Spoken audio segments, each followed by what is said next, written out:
let's get this thing started. Go trackside for opening ceremonies. Ladies and gentlemen, at this time, we ask that you please rise and remove your hats as the Nellis Air Force Base Honor Guard presents our nation's colors. And please remain standing as Las Vegas Motor Speedway Chaplain Kurt Schulke offers our invocation. Heavenly Father, we thank you for this day. We ask that you put your protective hand on all the drivers, the crew members, and their families. And Lord, we also raise up the other track personnel, especially the emergency and safety crews who do such dedicated work. And Lord, when we speak of dedication, may we always remember our men and women in the military, both at home and overseas. They're out there keeping us safe, so put your hand on them as a sacrifice for the cause of freedom. We ask this in your most holy name. Amen. Here to perform our national anthem, please welcome Staff Sergeant Benjamin Ekblad. Oh, say, can you see by the dawn's early light what so proudly we hailed at the twilight's last gleaming, whose broad stripes and bright stars through the perilous fight o'er the ramparts we watched were so gallantly streaming, and the rocket's red glare, the bombs bursting in air, gave proof through the night that our flag was still there. Oh, say does that star-spangled banner yet wave o'er the land of the free and the home of the brave? Elvis Presley once famously said, "Man, I really like Vegas." And in just a little while, one driver will be saying the same thing. Xfinity Racing coming up next.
FS1 welcomes you to Las Vegas Motor Speedway for round 3 in the 2017 XFINITY Series. What a day for racing. 80 degrees, beautiful skies. And today, hanging out in the booth with the guys is Jamie McMurray. Jamie won his first U.S. Go-Kart Championship at age 10. Look at him right there. In 2003, he was the Cup Rookie of the Year. And then went on to win the sport's biggest races, the Daytona 500 in 2010, plus the Brickyard that year. And no doubt his biggest accomplishments are his children, Carter and Hazel. Jamie McMurray now makes his debut as our XFINITY guest, alongside Michael Waltrip and Adam Alexander. And I heard, Adam, that maybe 2 of those guys had to put a little stair workout in to get up there with you. They absolutely did. Are you still out of breath, Michael, or are you back with us? I've got it. I'm good now. Oh, okay, good. I'm feeling much better. And these two already disagreeing. Michael saying it's going to be Kyle Busch today. Jamie saying it's going to be his teammate, Kyle Larson. Give me someone not named Kyle to watch for. There's going to be a Team Penske train ready. No. Not Team Penske either. They're Cup guys. I want series regulars in today's race. Oh, wow. William Byron. I think William Byron could be a real story today. Starting in the back, it's going to be a lot of fun to watch how these guys are able to work through the traffic and then use that high lane. Who's your guy, Jamie? I think William Byron's a good choice, but I'm going with Elliott Sadler. Elliott Sadler has the experience, he's the points leader, and he's solid every single weekend, so that's my guy. You guys are front runners. They're 1, 2 in points, and those are the 2 that you select in today's race. Whoever it is, they're going to earn their money because we know how tough this place can be. Wasn't a very big branch we walked out on, was it? Not at all, right? If this is any indication, it's going to be a fun afternoon. Let's get it all started and go trackside to fire the engines. And now, for the most famous words in motorsports, please welcome your Grand Marshal, a client of Opportunity Village, David Nilsson. Drivers, start your engines!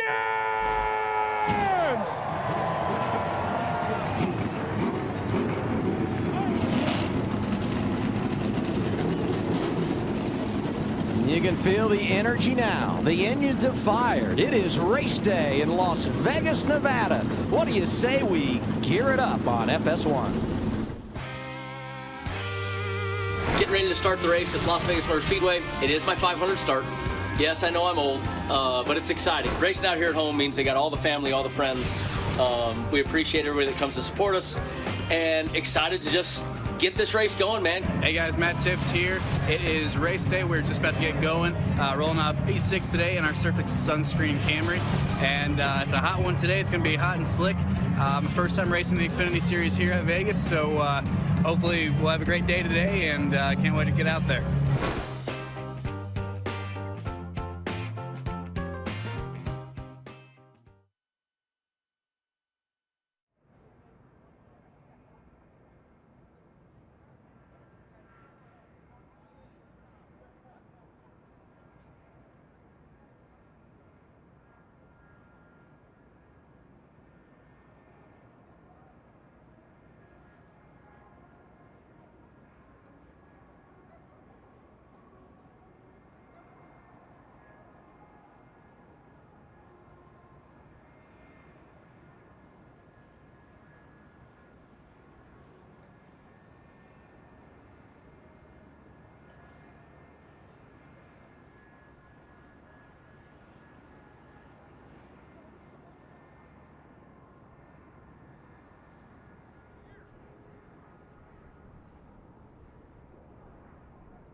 for NASCAR, it is time to go west. Las Vegas Motor Speedway playing host to the NASCAR XFINITY Series. It's all about getting lucky when you come to Las Vegas. Nice little pack there battling for position. Green flag in the air. We're off and rolling in Las Vegas. Oh, sideways. What a save and a hard hit. This is Vegas. You want to go up there and get the checkered flag in this city.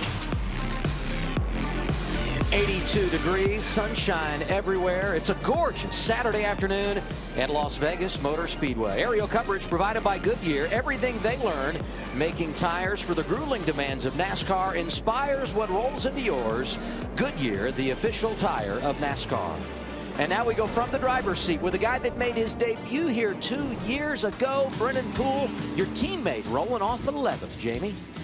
Hey, Brennan, this is Jamie McMurray up in the FS1 booth. You got a copy? Yeah, I gotcha. Awesome. So I just got in from Cup practice, and the track has gotten really wide. Do you have a plan? Do you try to run the high side? Are you going to stick to the bottom? I know the bumps are a huge deal in turn one. What's your plan today? Oh, well, it's something that I've noticed a little bit too watching you guys. It seems like the tire this year just put down a lot of rubber and the grooves widened it out a lot. So, yeah, the bumps have been pretty bad for me all weekend. We seem to have been fighting that, getting through there.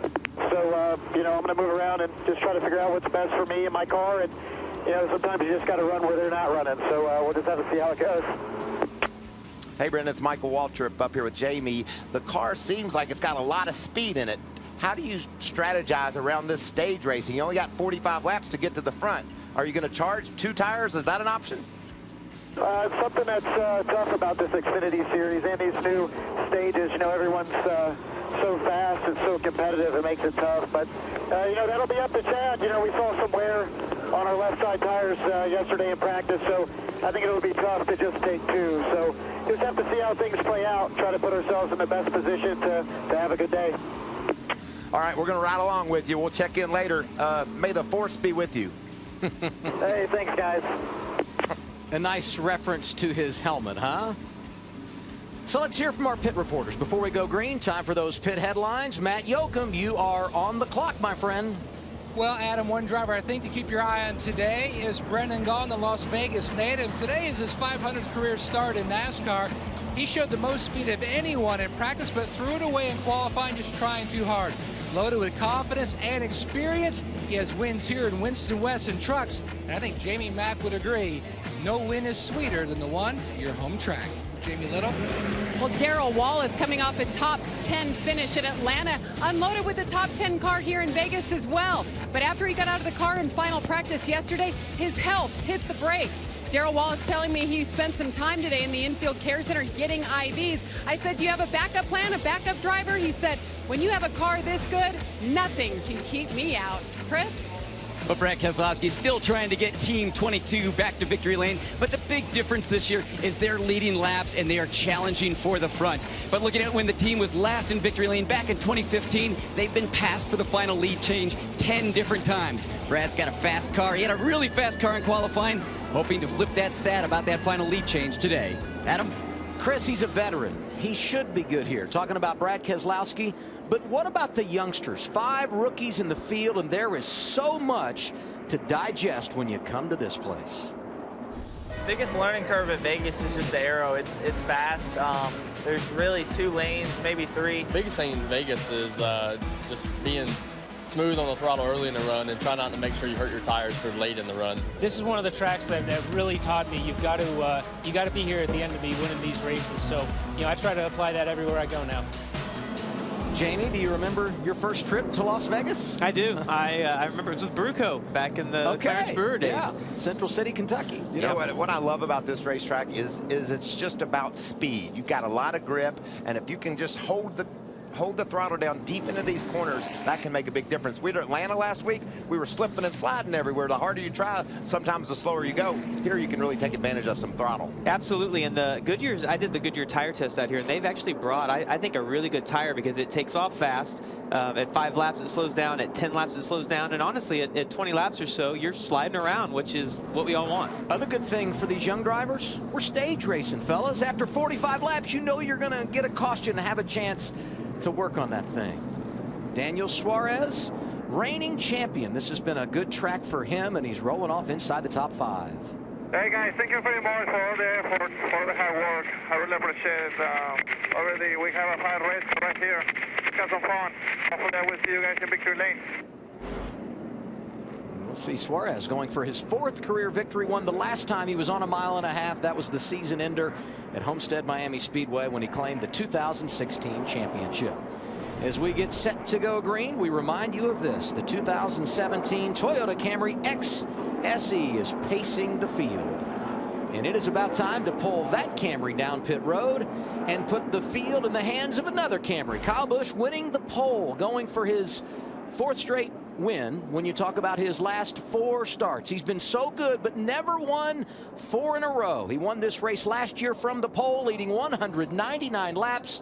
We'll see if he can do it again. On the front row with Brad Keselowski. Row 2, Suarez and Logano. Let's put the green flag in the air and go racing on a gorgeous Saturday afternoon in Las Vegas.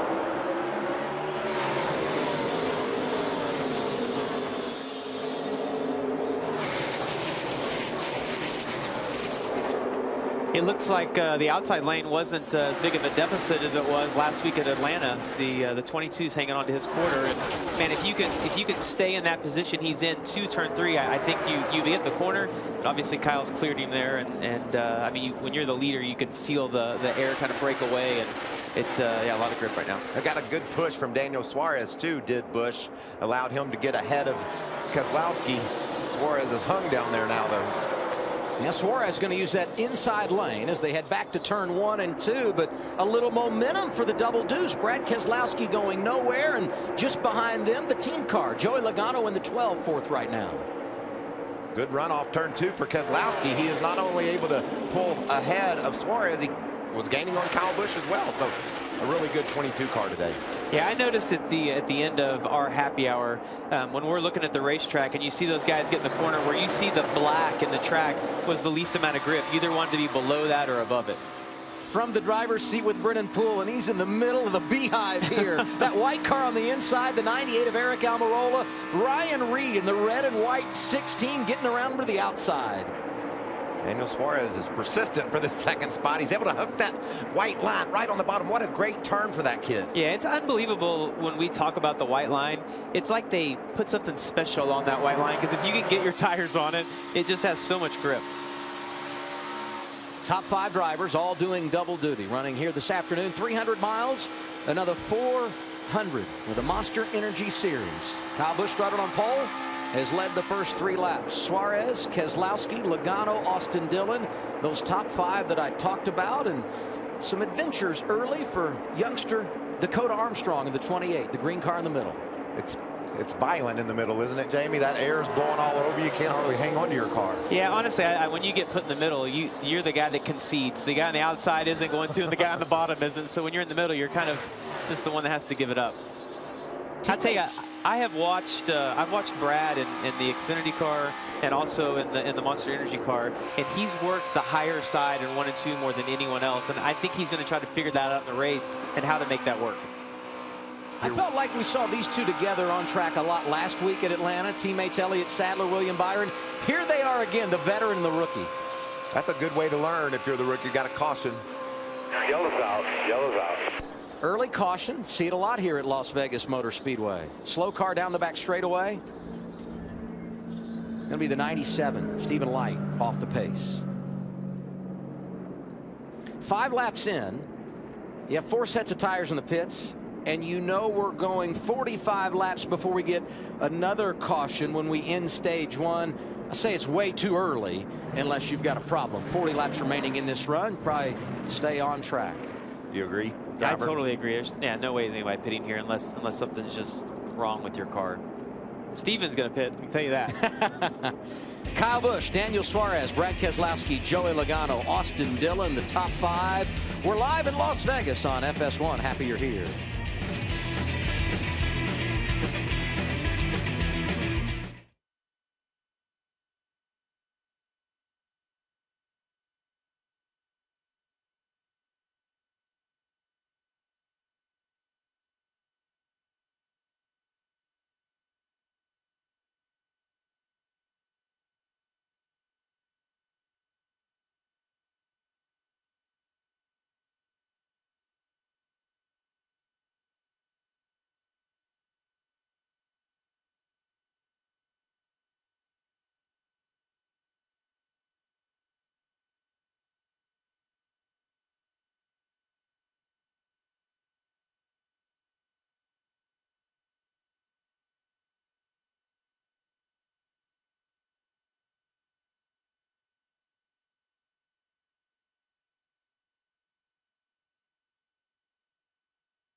What surprised me about this trip the most was just all the lights and everything. I mean, it's a sight to see. It's always a fun and new adventure to watch the latest batch of tourists come off the plane. And Caught me off guard how fast-paced everything is. North Carolina, everybody kind of takes their time and just goes at their own pace. Feels like if you blink, you're in the way here, so you just got to pick up the pace everywhere you go. Earlier, the young drivers were giving us their first impressions of Las Vegas in regard to the racetrack. And Jamie, I said, do you remember your first trip to Las Vegas? And you said, yes. Michael, I'm not going to ask you about your first trip to Sin City. Now our Ford track facts. You see them on the screen. Fords have won 3 of the last 5 races here. 3 different drivers delivering. And the Roush Fenway organization, the all-time wins leader, a half a dozen times they have gone to victory circle. I was most excited about getting to Hoover Dam when I came out this way. Let's leave it at that, all right? So we're going to get the restart here as we complete lap 9 of 45 in our opening stage. Any thoughts, early observations? It's going to be Kyle Busch once again taking the inside lane. Well, I just saw Brad Keselowski get a great restart on the outside. Jamie, you talked about how last week in Atlanta that was nearly impossible. Right. And also, Suarez and Keselowski looked like they had the same pace that Kyle had. So it'd be interesting to see if Suarez can hang on that outside and get the lead. Yeah, I'm interested to see if Brad can clear Suarez here and if he can actually get a run on. I'm going to bet Brad might make a move into turn 1 even on the 18 here. He's got a good start. He's on his bumper, yeah. Of course, his teammate was pushing the 20 at the same time.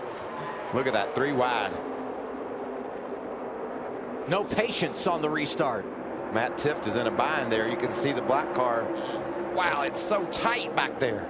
Yeah, they did a good job not getting into each other right there. Yeah, that yellow car there just went through the bottom of your screen. That's Ty Dillon. He's the one that jumped out of line just past the start-finish line, went around Matt Tifft.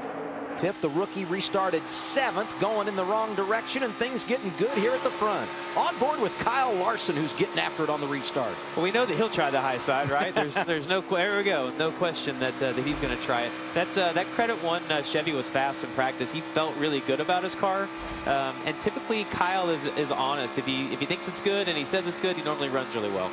I thought it was really interesting last week how he used the Xfinity race to discover that Harvick line down on the bottom of the track, and it nearly paid off with the win on Sunday. You drivers not only can learn by driving in these races, you learn a lot by watching as well. Well, and I feel like Kyle wants to make the top work at a lot of places. But Kyle's just a good driver, and he can figure it out. He did a really good job figuring out the bottom at Bristol at times when he needed it. And then last week, he committed to that, and they got their car to work. And like you say, on Sunday, he was able to make it work as well. Brendan Gaughan, I talked about how qualifying in the back, and he would swing up to the high side and make some ground. He's doing a nice job early. Dedicated to the bottom, though, there on that turn. And in front of him, Justin Allgaier. Haven't seen a ton of speed out of Junior Motorsports or that 7 car this weekend, but he looks good early on. Darrell Wallace Jr. qualified 16th. Watch that purple car. Kind of like last week, got into the wall early, but came back for a solid run. We'll see what he does with it here. I tell you, there's places that you can brush the wall and it doesn't affect the handling a lot. This is not one of those places. This is one of those places the aero is so important. And these cars, they work so hard on getting that right rear quarter out and manipulating it as much as they can. And when you brush the wall like that, it just takes so much grip out of the car. And Jamie told us in pre-race coverage, as a reminder, flu-like symptoms for driver 6. We'll keep our eye on Darrell Wallace Jr. right now being scored back in the 15th position. For position here, it's Brendan Gaughan to the outside of the 19 of Matt Tifft. Well, I was impressed by Tift's ability to maneuver through that 3-wide traffic he found himself in. He kept his cool. He let off the gas a bit, fell back in line, and now he's charging his way back to the front. That was a great job by that young man. Couple of truck starts here for Matt Tifft, but never been here in the Xfinity Series. Top 12, first 2 times out this season. Nice pass. Yeah, he's got a good car to make it stick like that on the bottom and get through the bumps and be able to stay on that white line. That was a solid job. Up front, Kyle Larson is starting to think that maybe he needs to run a little bit higher than everybody else. It's shocking, but I'm going to say he's going to work the outside right here. So when you're in the car right now, like what Kyle's looking at, he's trying to get his right side tires into that gray, because that's where the grip is. And you just can carry so much momentum off of the corner, and there he's going to make the pass on Daniel. And it looks like he's going back to the bottom. So maybe he's preferring the bottom, but was able to get that momentum on the top. That was an impressive move, the way he's able just to cut to the bottom and make that run. 7th to 3rd. We're 15, now 16 laps in here at Las Vegas Motor Speedway. 29 to go in our opening stage. Kyle Busch started on poles, led them all. Brad Keselowski right behind him. We mentioned Kyle Larson up to 3rd. Then it's Suarez and Logano completing the top 5. Elliott Sadler trying to work his way to the front. Started 14th to the inside of Eric Almirola. How they feeling, Jamie? Not too good. It's been one of those weekends that I talked to Elliott before he got in the car, and he said, we just haven't got a hold on this new balance, this new aero package. We are down on speed. He's really been working on that, moving around the track, trying to find a line that's faster. But he told his team, we're not making any progress here. So fighting rear grip extremely tight in the middle, and they reminded him, you have 3 cycles on these tires. Hang tight, we'll get some new tires soon. He might not be happy, but Darrell Wallace Jr., after popping the wall, able to get around Eric Almirola. That's a positive sign, huh? Yeah, for sure. And you know, the one thing that, and the Cup guys are going through that this year versus where we always used to get to start the race on stickers. Now we have to start on qualifying tires, and the Xfinity Series has always been that way, but it's a difference. You know, you get your car set up in practice to work on stickers, not scuffs, and then you have to start the race on scuffs. So it's, I mean, it does make a difference, and when you struggle a little bit on the scuff tires, you're hoping that when we put stickers on, it's going to fix a lot of it. And you know, Jamie, I've heard more about cycles on tires this year than I've ever heard before. Larry McReynolds, what are the crew chiefs thinking when they're talking about cycling the tires? Yeah, I just wanted to follow up on that Jamie mentioned about Elliott Sadler in the one car, and what you mean by cycles. Every time you go out on a racetrack on a set of tires, that's another cycle.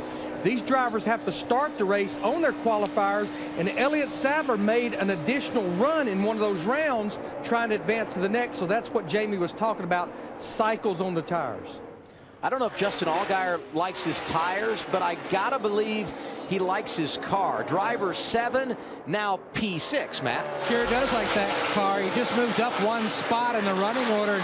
They're really trying to right the ship, so to speak. Started off the year rough at Daytona and Atlanta with 30th place finishes, and that's what Jason Burdett, his crew chief, said. They're just trying to start solidifying their days with solid finishes. We need to start today here in Las Vegas with a top 10 and build on that. We've done it in the past before, did it last year. We're hoping their season truly starts today. Put Brennan Poole up to 15th, Matt. Just went around to the inside of Eric Almirola in that white and blue 98. Strong start for the DC Solar Chevrolet. After dropping back, has rallied now and finds himself inside the top 15. Teammates here, Ty Dillon, Daniel Hemrick. That's a battle for the 8th position. Hemrick was really impressive last week at Atlanta Motor Speedway. Had the one pit issue where he went from 5th to 15th, but was able to get a top 10 run after that crash down in Daytona to begin the year. And you look at Richard Childress Racing, 5 entrants in 2017, 3 of them inside the top 10. Good start to the afternoon. This has been a good track for them. It won here 3 times, including 2 years ago when Austin Dillon just laid it on the field. Yeah, it looks like everybody's starting to move up a little bit. Even in turns 3 and 4, I saw Ty Dillon make a pass by doing that, and it looks like all 3 of our leaders are actually starting to work the top of the racetrack on both ends as well. Well, you can see there's definitely 2, 3, even maybe 4 grooves out there. Eric Almirola is running around the middle of the track and is able to hold off Cole Custer in that 00 car. And somebody that hasn't made any progress is William Byron. He's back to 19th, losing that position there to Brandon Jones. You know, he told us yesterday that the stage format for him, a lot like what he faced last year as a rookie in trucks with the caution clock. He really likes, as a young driver, to know early on, I'm going to have an opportunity to come in and make adjustments. He's really going to need that here. 21 laps to go till we end the opening stage at Las Vegas. So far, it's been the Kyle Busch show. Started on the poles, led all 24 laps. Keselowski, Larson, Logano, Suarez, Allgaier, the drivers behind him early on.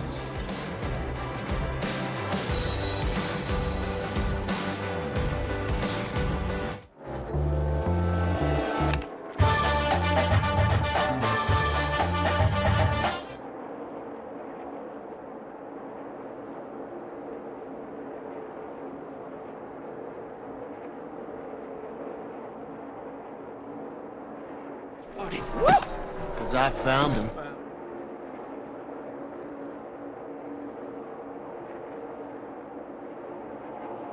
That's mighty sweet. Told you.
$29 of 45 laps complete in our opening stage for the Xfinity Series here in Las Vegas. It's Kyle Busch out front. And speaking of Toyotas, we encourage race fans to follow Toyota Racing for more content and more conversation about what's happening as NASCAR goes west.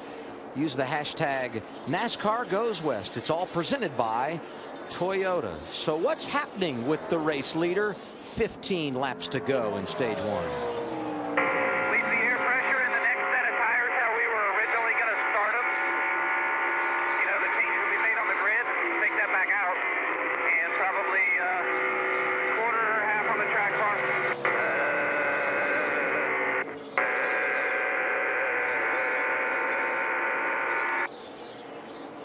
I think he's vibrating a little bit. Maybe. Or something's going on. He wants minor adjustments, but I'm telling you, Adam, Kyle has company in the form of Kyle. That Larson car has awakened. He drove around Keselowski, and he's closed in on our race leader. Yeah, this happens to be the home of Credit One, and when I was walking up here, I walked by their suite. I would love to be in there right now if he can get to the lead and hear them erupt. So that's really cool to see how quick how Kyle's coming. And he's looked in his mirror and has seen how high the 42's running, and is trying to duplicate that. So Kyle Larson qualified okay. He started in the 7th position, but since the green flag went in the air, steady climb to the front. Jamie? I'll tell you, and he has not said a word on the radio, and Jamie McMurray knows him very well. He doesn't talk much anyway, but when his car is good, he is silent. I just talked to his crew chief, Mike Shiflett. They're happy with the handling of the car. They've had speed all weekend long as he comes up on Kyle Busch.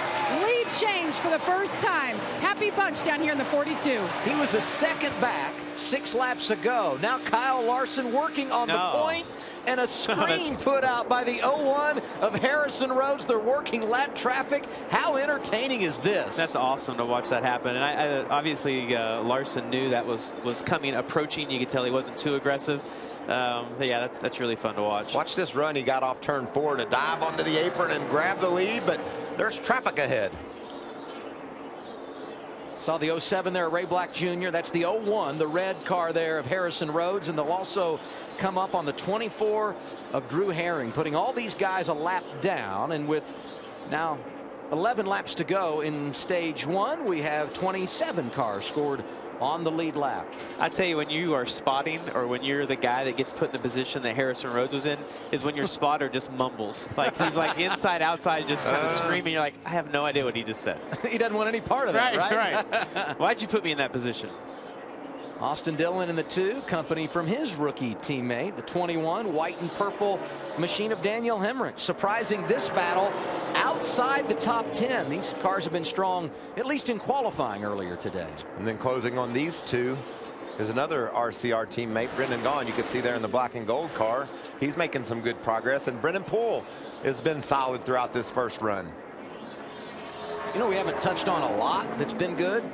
Matt Tifft, he had a good qualifying run driving for Joe Gibbs Racing, and the rookie out of Ohio is 8th. Opportunity for him to pick up some points as we close on the end of stage 1. 9 laps remaining, and the separation back now to 0.3 of a second for Kyle Busch in front of Kyle Larson, and there's the 19 of Matt Tifft. I guarantee you he learned a lot on that first restart we had today when he got put in the middle and he got freight trained, but he is able to keep his cool, and now he finds himself running solidly in the top 10. That was a good experience for him to go through and to survive. I am a huge fan of the stages. I really like when I watch these races on TV, when I watched Atlanta, and you know that the caution is coming out in 8 laps, I really enjoy that because I think everyone gives a little more effort on the restart.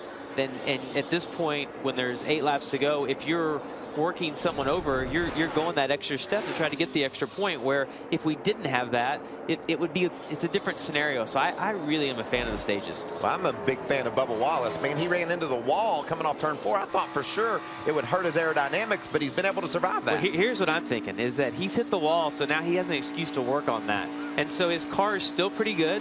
So in his mind right now, he's like, man, when they pull this out another 3 inches from what it really should be, it's going to be even better. So what happens a lot of times, Adam, is when you damage your car, you fix it even better than it was when it was new. And I think that's what Bubba's hoping for. Sometimes a light brush is okay. Teammates here. This is for 3rd. Brad Keselowski in the 22. Joey Logano in the 12. Handful of starts this year for the 12 team, and they've been strong so far this weekend here at Las Vegas. What have you got for us, Chris? Well, Kyle Busch still able to keep the car out front, but the last 20 laps saying that car progressively getting looser as the run is going on. But you guys heard him having a little bit of fun with the vibration that he's had in that car. Just a couple laps ago, he said, guys, this vibration, it's getting worse. The good thing is we're about 5 laps away from caution. Michael Annett hoping he can stay on the tail end of the lead lap, but it's not going to happen here. Right now he's 25th. Kyle Busch going to go around him. And look at this group. Austin Dillon, Brennan Poole, Brendan Gaughan. Yeah, fun to watch. Look at this battle for the lead.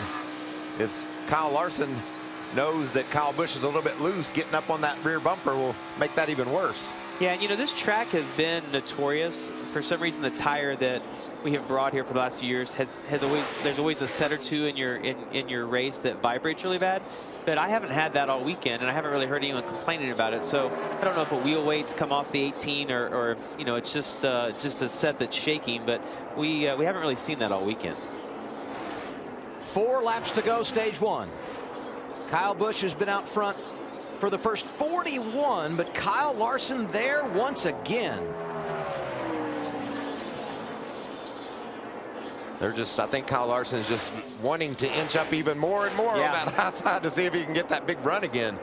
You know, one of the things was, as you look at the spoilers on these cars, it's so much smaller than last year. And I noticed in cup practice that the fact that our spoilers keep getting smaller, I didn't notice as being an aero tight or aero loose. So I think it's all kind of headed in the right direction there. Yeah, that's got to make a big difference, because that big blade that was on these things, there was no way to run in that wake, and they've got that figured out now. Joey Logano trying to go around Brad Keselowski for 3rd. And all of this 3 seconds behind that battle for the lead. Great battles all over the race. Yeah, really good racing going on right now. The 18 is lifting pretty early, I'm assuming, because he's loose into 1. But he's getting a huge run off, and I thought Kyle was going to be able to clear him on the bottom the last lap, but he just wasn't able to get the speed they needed on exit.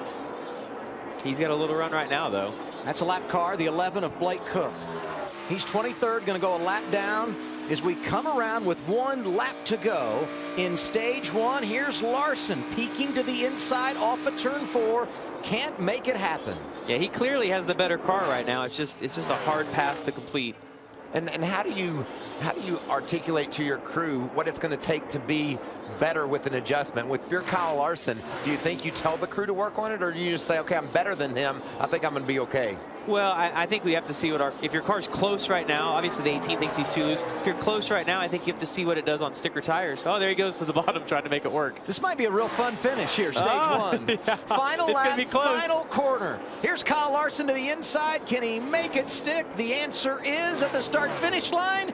I think it was a photo finish. I'm going to give it to the 18. Yeah, that was close. My 6/100ths of a second, Kyle Busch able to win. Oh, the 18 is so glad the cautions come out right now. Yeah, we talked about the speed, 190 miles an hour down into the corner in a loose car. Yeah, put it out. Stage 1 completion. Top 10 stage 1, Kyle Busch, Kyle Larson, Joey Logano, Brad Keselowski, Justin Allgaier got back to 5th, our top series regular. Then it's Daniel Suarez, Matt Tifft, Darrell Wallace Jr. 8th, Ty Dillon 9th, and Ryan Reed completes the top 10. We're 45 laps in at Las Vegas, and Kyle Busch has been the man in charge.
Stage 1 complete at Las Vegas. Here's how the series regulars fared. Best of the bunch, Justin Allgaier was 5th. He gets 6 points for his efforts, and that's good after back-to-back 30th place finishes to start the year. Darrell Wallace Jr. finished inside the top 10. Great job by him when you consider he was 18th after hitting the wall. Pit road is open. That means they're coming down to Matt Yoakum. Justin Allgaier, the first of the leaders to hit pit road. He was running in the 5th position, clean tear-off. The car was just tight through the center, but then as it progressed through that run, it was tight at both ends of the racetrack. Air pressure adjustment on the 7. Jamie? Kyle Larson just missed out on winning that first stage, saying he's just a little freer now, needs some more front grip, but really, really good car overall, Chris. Joey Logano, good balance for the first 20 laps, progressively looser that last 20 laps. The team going to try and make the car a little bit more consistent. Kyle Busch starting to give up a little bit to Kyle Larson late in that run, saying we're just leaning on that right front way too much. Kyle Busch isn't going to lead them all today because he just lost the top spot off of pit road. Great effort by Kyle Larson and that 42 team. He's the first off, and Kyle Busch lost a couple in that exchange. Remember we talked about the pit road speeding penalties that might be coming down. We'll have to follow that all day long. Hey, Kyle Larson, it's Michael Waltrip up in the FS1 booth. You happy? Hey, Michael, we're on the other channel, bud. Okay, I'll go over there. Let your fingers do the walking. Channel 2 coming up. Kyle Larson, Michael Waltrip, Fox Sports 1. Do you copy? Yeah, I got you. That 42 car looks really impressive today. High and low, you got it all. Did you make an adjustment there? Yeah, I think they made just a slight air pressure adjustment. Our Credit One Bank Chevy is a lot better than I expected it to be, especially over the bumps. Yesterday we struggled over the bumps. Today to be getting through there pretty decent. So hopefully we can get a good restart here and lead some laps and try and pull away from these guys. Hey, Kyle, it's Jamie.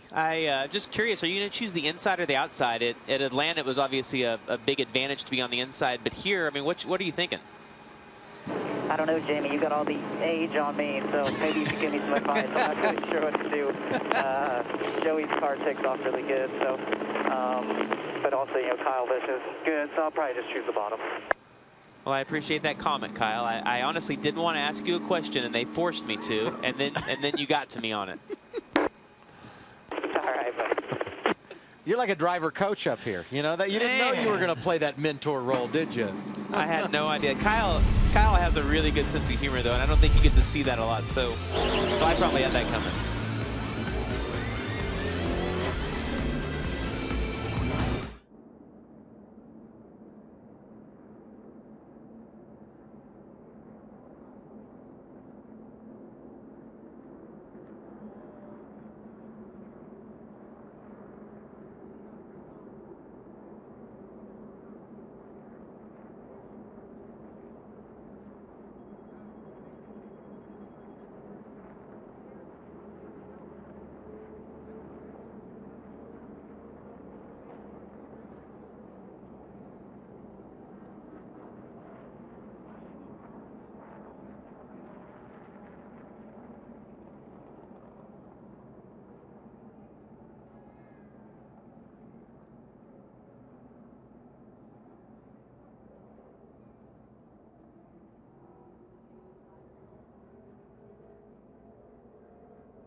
Getting ready for stage 2 here at Las Vegas Speedway, the Xfinity Series. Let's show you how stage 1 looked.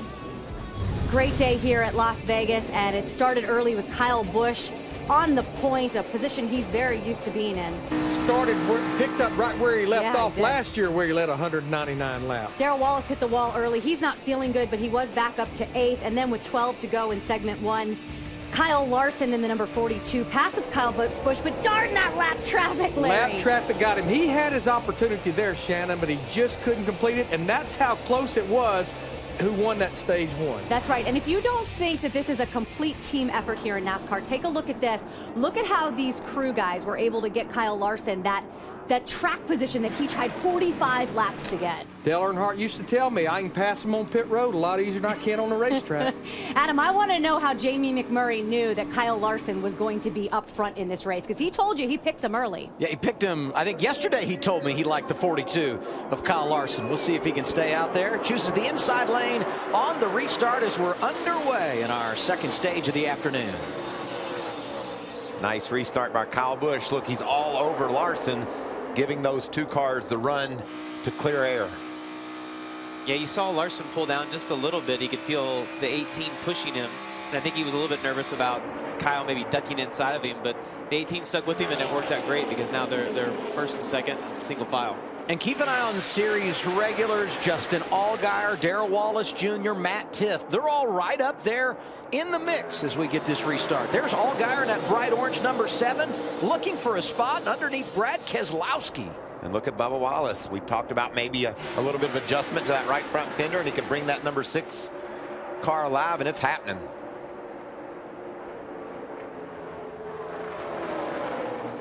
I know Kyle Busch led 48 laps in this thing, was really strong early, and Larson is good. We've established that. But there appears to be a lot of parity in this race today. Yeah, and it's all through the pack, too, Adam. I mean, we've seen battles in the top 5, top 10, and all the way back trying to stay on the lead lap. Daniel Hemrick racing side by side with sophomore driver Brennan Poole. Good move by Poole. Look at that 3 wide.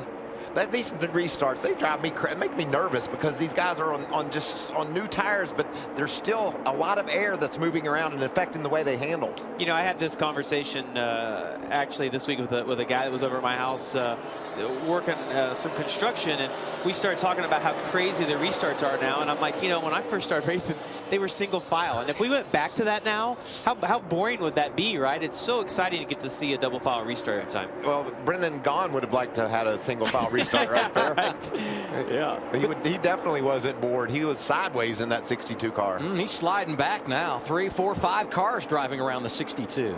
Yeah, he is not liking his set of sticker tires right here. He's thinking that maybe the adjustments went the wrong way. Also want to pay off free pass as we got that caution at the end of stage 1 was Blake Cook. He's 23rd. So 23 drivers on the lead lap as once again we ride with Brennan Poole. He's 12th. Well, he started 11th and fell back, but has stabilized and now trying to challenge his way back into the top 10. So good car for the 48. Yeah, I think Brennan does a great job. When I watch him obviously closer than I do others because he's on our team.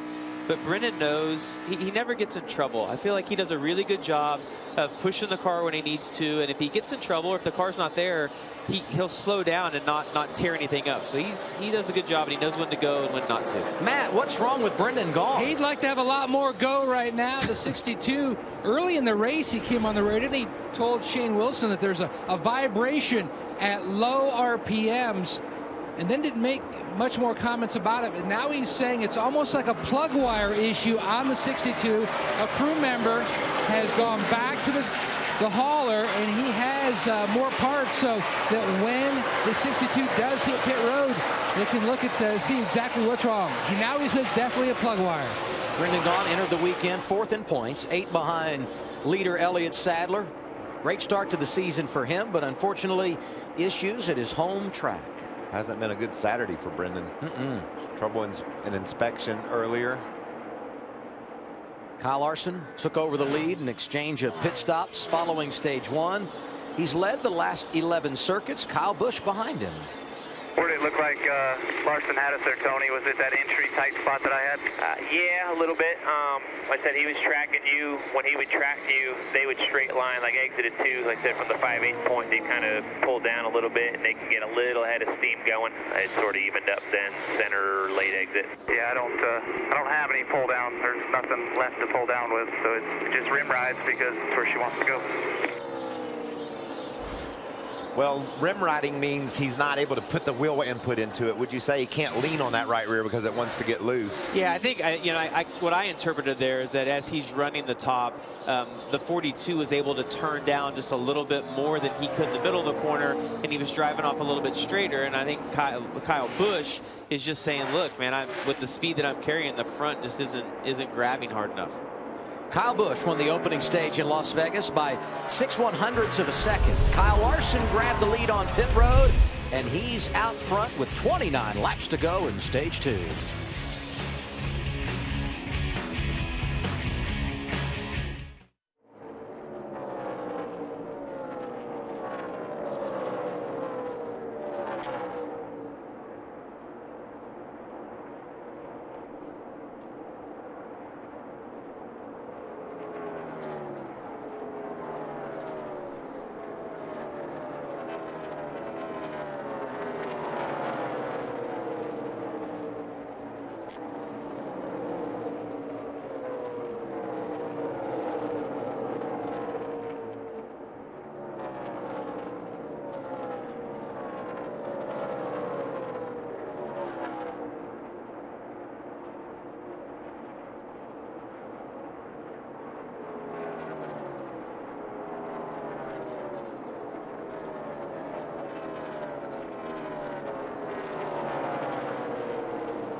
Did they? 24 laps to go in stage 2 at Las Vegas, and now we take a look at how Brendan Gaughan's spotter, Stevie Reeves, helped him worry less with a Liberty Mutual Insurance spotter coverage.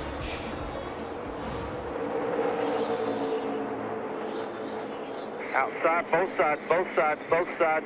Clear low one outside, clear high, clear high. All clear. Little run coming inside. Inside. Inside. Still there. Inside barely. Clear, clear. Both sides is not good, right, Jamie? That's not what you want to hear. It's so hard. Like you just can't spot for a car that has an issue like that. You just, and then you're the driver. You know they're on both sides. You're just trying to hold it straight. He was worrying less, but he was still, in fact, worried inside the car. That is right. And he did come down pit road. Have they found anything, Matt? Quick work going on the 62 of Brendan Gaughan. Timmy Petty son of NASCAR Hall of Famer Maurice Petty, the head engine tuner on the 62. He is working feverishly along with 2 other gentlemen. They're changing the carburetor. Brendan thought it was something either with the linkage or butterflies. That's what they diagnosed. So Timmy ran back to the hauler, got a backup carburetor, getting ready to put the air cleaner back on here in just a moment, but lost a lot of laps. Doesn't look like he'll add another win here at Vegas today. And the new rules for NASCAR, Matt, if you crash and go to the garage, you're done. But if it's mechanical, you go to the garage, fix the problem, and return. That's the intent for Brendan Gaughan. Kyle Larson leading by 3 seconds down in front of Joey Logano, who's gotten around Kyle Busch for that runner-up spot. Busch is 3rd, Keselowski 4th, and Justin Allgaier 5th. 20 laps to go, stage number 2 at Las Vegas, and we knew he was good, almost got the lead under green. Once he was able to grab the top spot on pit road, Larson, electric. Yeah, he's obviously got maybe the best car. I've been watching the times, though, and we got trouble. That's Matt Tifft. That's there, guys. They're coming into you. Roll that lane. 3rd caution of the day. I think that's going to be fixable. Yeah, I think he got really lucky right there to spin out and not have any more damage than what he has. He was scored in the 10th position. Well, I say that. It's interesting now because we can't add panels. So looking at that. Jumped out from under me. He was getting freer and freer and it just snapped. Yeah, last year I think that would have, you could have fixed that. It's going to be a little bit harder. Like, they're going to fix it and he's going to be able to continue, but it's going to be hard to drive. Check out here. Oh man, that got loose pretty early on him. He's really lucky not to hit the wall any harder, Jamie. Oh, he is. Yeah, he's really lucky. When you think about that right rear quarter panel, Adam, your goal would be for it to be pushed out. Yeah, and I'm going to tell you, in the car, he's like, I don't even think I hit. And he's in his mind, he's thinking, I think it's going to be okay.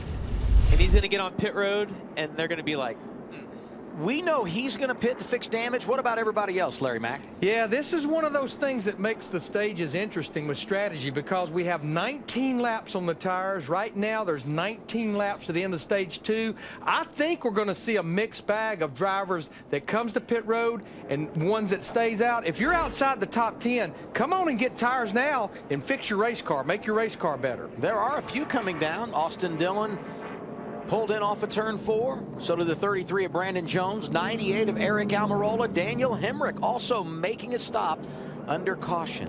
This is going to be fun when we go back racing. So some on old tires, some on new tires. Yeah. We're going to have a big old mess, and we'll have a front row seat for it when we come back on FS1.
The widest selection of parts have never been easier to shop. Check out eBay Motors to find the right part for your ride. Find it, add it, get it fast. And following our race coverage today, it's the eBay Motors post-race show live from Las Vegas Motor Speedway. And safe to say, we will have plenty to talk about. Early on, it was about Kyle Busch. Since that opening stage ended, it's been all about your teammate, Kyle Larson.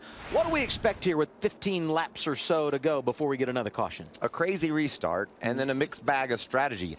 Jamie and I were just discussing, what do you do if you took tires here? Do you get another set at the end of the stage, or do you stay out on the older tires? It's a risk. It's a gamble. It's going to be fun for us to watch. Front row on the restart. Larson, Joey Logano. What do you anticipate? Well, I don't know. I think that Joey Logano's car is almost as good as Kyle's right now, and he's got his teammate behind him who I assume will stick with him, and I think it's going to be interesting turns 1 and 2. Let me tell you, one of the best things ever is to be up here during a commercial break and hear two drivers talking strategy and who should do what in regard to fuel and tires. I wanted to bring in America's crew chief, Larry McReynolds, and sort this out for us, but we feel like that this restart is going to be special. At the top of the show, we talked about the two Kyles and the two Penske cars. They're stacked up at the front. There they are, right? Yeah. Let's see what happens. The guy that brought out the caution, Matt Tifft, he stayed on the lead lap. Right now, we got 23 cars on the lead lap. Last of those, Spencer Gallagher, who got the free pass under this, our third caution. Getting tires, Austin Dillon, first off pit road. He will restart in the 17th position. So the top 16, when we get the green flag on those older tires, they got about 20 laps on them. And we are closing on the end of stage 2. Kyle Larson inside, Joey Logano outside. We're green once again. Yeah, the 22 wasn't able to hang with Joey. It didn't look like he timed the restart out as good as the 18 did. It's going to clear the 18, though, on the outside right here. The big run from Brad.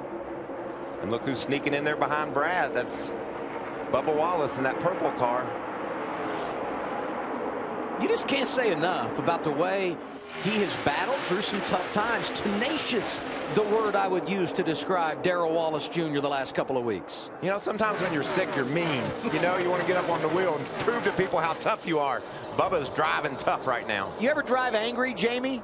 Well, here's what I will say about being sick. I feel like I've had some of my best races when I was sick, and I don't know. I can't explain that. I don't know if it's because you're just so focused on what's going on.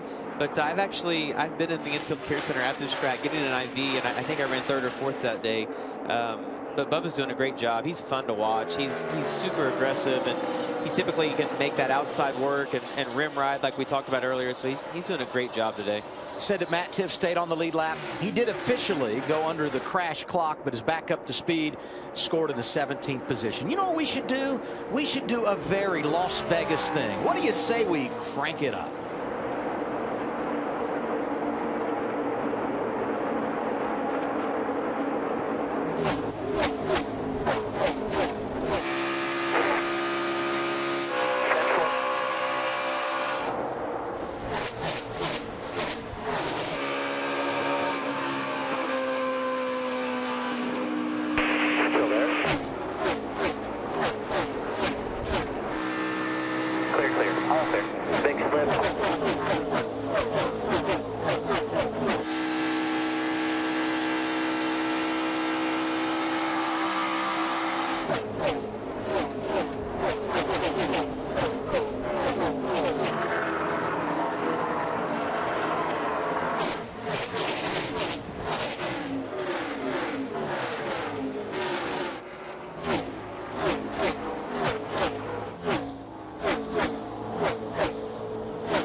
Caution out for the 4th time today. This time it's the guy from Las Vegas, Brendan Gaughan, who got it sideways off of turn 2. Brendan wants to go home. He's not having a good day. He is home. She got a carburetor, now she needs a set of tires. Just a scuff of the right side, front end marble, just barely tap right side, and then flat spot at all 4. You know, I'll tell you something. Tomorrow, those stages are going to be different because we have so many more sets of tires. I think if you see one of them get broken half, that the leaders might not pit, but I think sooner, maybe 8th or 10th back, we'll all pit. And that's really going to shake things up. And you got to appreciate what Austin Dillon's done. He's coming from 17th on the restart. You can see Brendan Gaughan up in the high marbles. Little contact there on the right rear. but Dylan's charged up to 11th, so the tires are worth a lot. Hey, his teammate, Daniel Hemrick, the rookie, also pitted at lap 72, and he's 10th. So while one RCR driver in Brendan Gaughan, you see here, who brought out the 4th caution, not feeling good. There are a couple of drivers out of the RCR camp that are. And now, Larry, 10 laps to go in the stage. Caution is out. What do you do here? Yeah, Adam, we're probably going to go back racing about 6 or 7 laps before the end of stage 2. If I'm Brennan Poole, Elliott Sadler, some of those guys, come on and get those tires now. You're not going to get to the top 10 with the older tires. And you'll stay out at the end of the stage, establish some track position. Kyle Larson and the leaders are pitting, Jamie, because they know they're going to stay out after this stop. Yeah, right. And the 2 car is just loving the way that caution fell. Just perfect for him. What's up, Jamie? And Kyle Larson coming in for service. His second set of sticker tires going on. He said the car was better this run to start. Really good, getting a little bit looser as they run. They work on the left side. It's a 4-tire stop. No changes, Chris.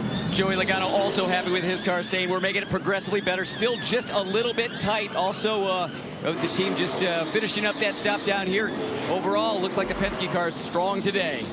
Drivers that stayed out: Brad Keselowski, Kyle Busch, Justin Allgaier, Darrell Wallace Jr., and Ryan Reed. None of those drivers have pitted since the end of our last stage. Daniel Hemrick, the first on those newer tires, he pitted at lap 72.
Definitely looking forward to today.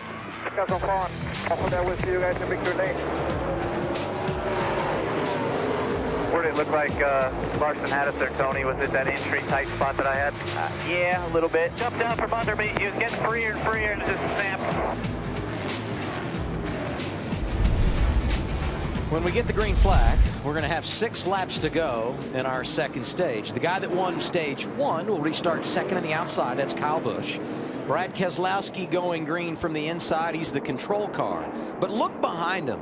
A bunch of series regulars in line to get some major points as we wrap up this second stage. And I think one of them, at least, Daniel Hemrick, is thinking win the stage. I think he thinks he can get there. He's got like 20 lap fresher tires. Hemrick restarting from 6th outside of row 3. Kyle Larson gave up the lead and pitted. He will restart in the 14th position.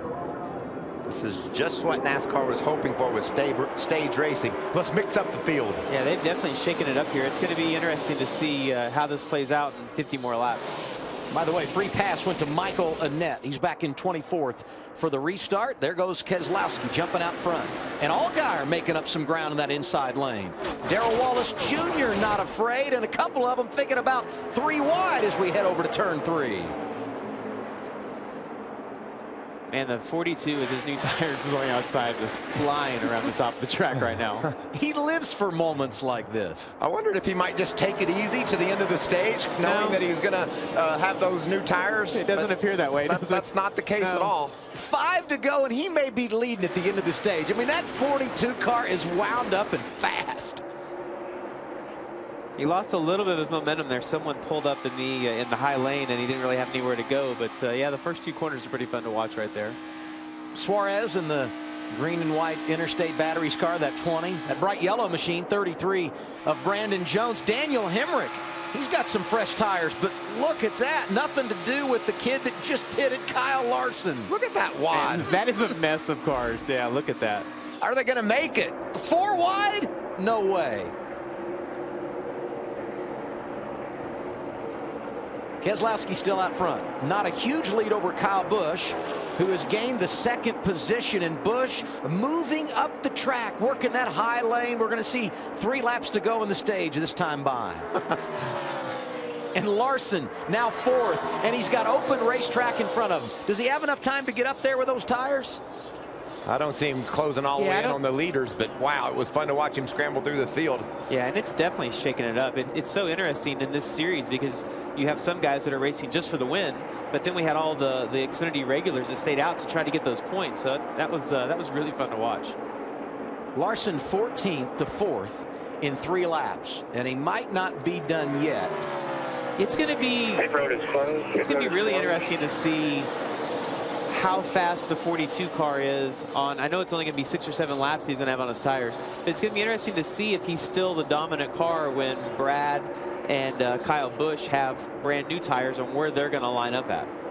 You know who's doing a great job when it comes to points today? Justin Allgaier, 5th in the opening stage, 3rd right here. Entered the day 26th in the standings, but he is making up the ground in the first 2 stages of the afternoon at Las Vegas. We talked to crew chief Jason Burdett, and he said, we just want a solid day. They're getting more than a solid day. This is a great day for Allgaier. Yeah, this has been a really good track for Justin over the past few years. He's done an amazing job at this track. Final lap, stage 2. Opening stage went to Kyle Busch, who barely beat Kyle Larson. This time around, it's going to be all about Brad Keselowski. Won this race at the Cup level a year ago. Starts on the pole tomorrow. Stage 2 victory. Kyle Busch behind him. Justin Allgaier 3rd. And Kyle Larson able to get back to 4th. Daniel Hemrick. Put it out. Stage 2 completion. Hemrick inside the top 5, picking up some valuable points. The rest of the top 10 at the end of stage 2. Joey Logano, Austin Dillon, Matt Tifft, who had that spin, kissed the wall. He finished 8th, Suarez 9th, and Darrell Wallace Jr., your final point score inside the top 10. Going to be 110 laps to go when we return. Final stage on the way, Brad Keselowski leading.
2 of our 3 stages complete for the NASCAR Xfinity Series here at Las Vegas Motor Speedway. Just over 100 laps to go to the checkered flag. Justin Allgaier having a great day when it comes to points. Finished 3rd in stage 2, gets 8 points for his effort. Nice job by Daniel Hemrick. Bubba Wallace also getting some things done, along with Matt Tifft. Well, we're going to see some varying strategies again here. Be interesting to see what these top teams do. A lot of unbalance when it comes to tire strategy. Matt, another set of takers on pit road. Due to the rough start to the year, that's why Justin Allgaier did not pit under the previous caution, trying to score those stage points. He said after each heat cycle, the car just got tighter and tighter. Air pressure change. Jamie? Darrell Wallace worked his way up to 5th, but he got swallowed up by newer tires. He's only pitted once, so this time they're going to make some adjustments.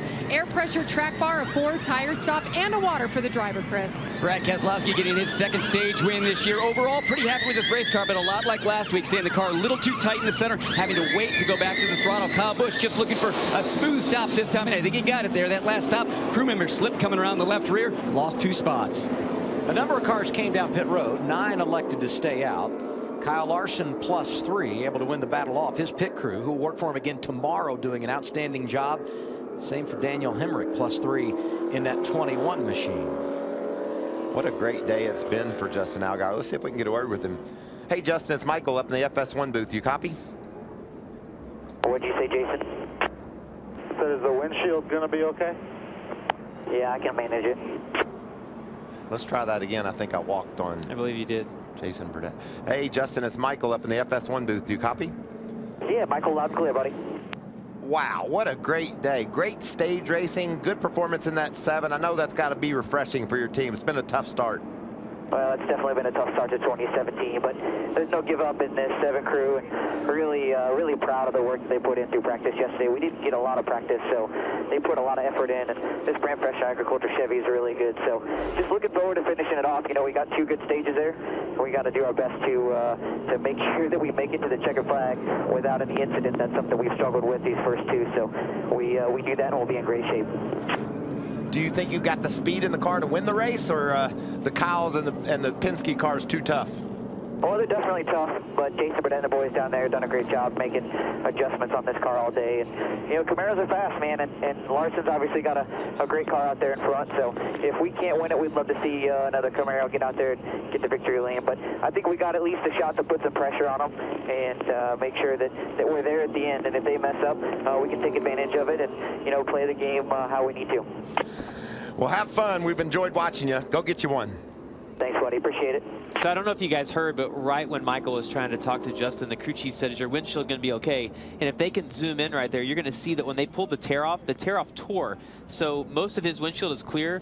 However, the one little section right here at the bottom of the A post is the old tear off, and it's really dirty. Even though we have this massive windshield, you look out of such a small section of the windshield that's going to bother him, but he said he was going to be okay. He's having a great day, and I'm glad, because he's on NASCAR Race Hub, 7 p.m. Eastern on Tuesday. Joey Logano on as well, and Logano leads right now in Vegas. Look out. Hang on.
Aerial coverage here at Las Vegas Motor Speedway provided by Goodyear. Everything they learn making tires for the grueling demands of NASCAR inspires what rolls into yours.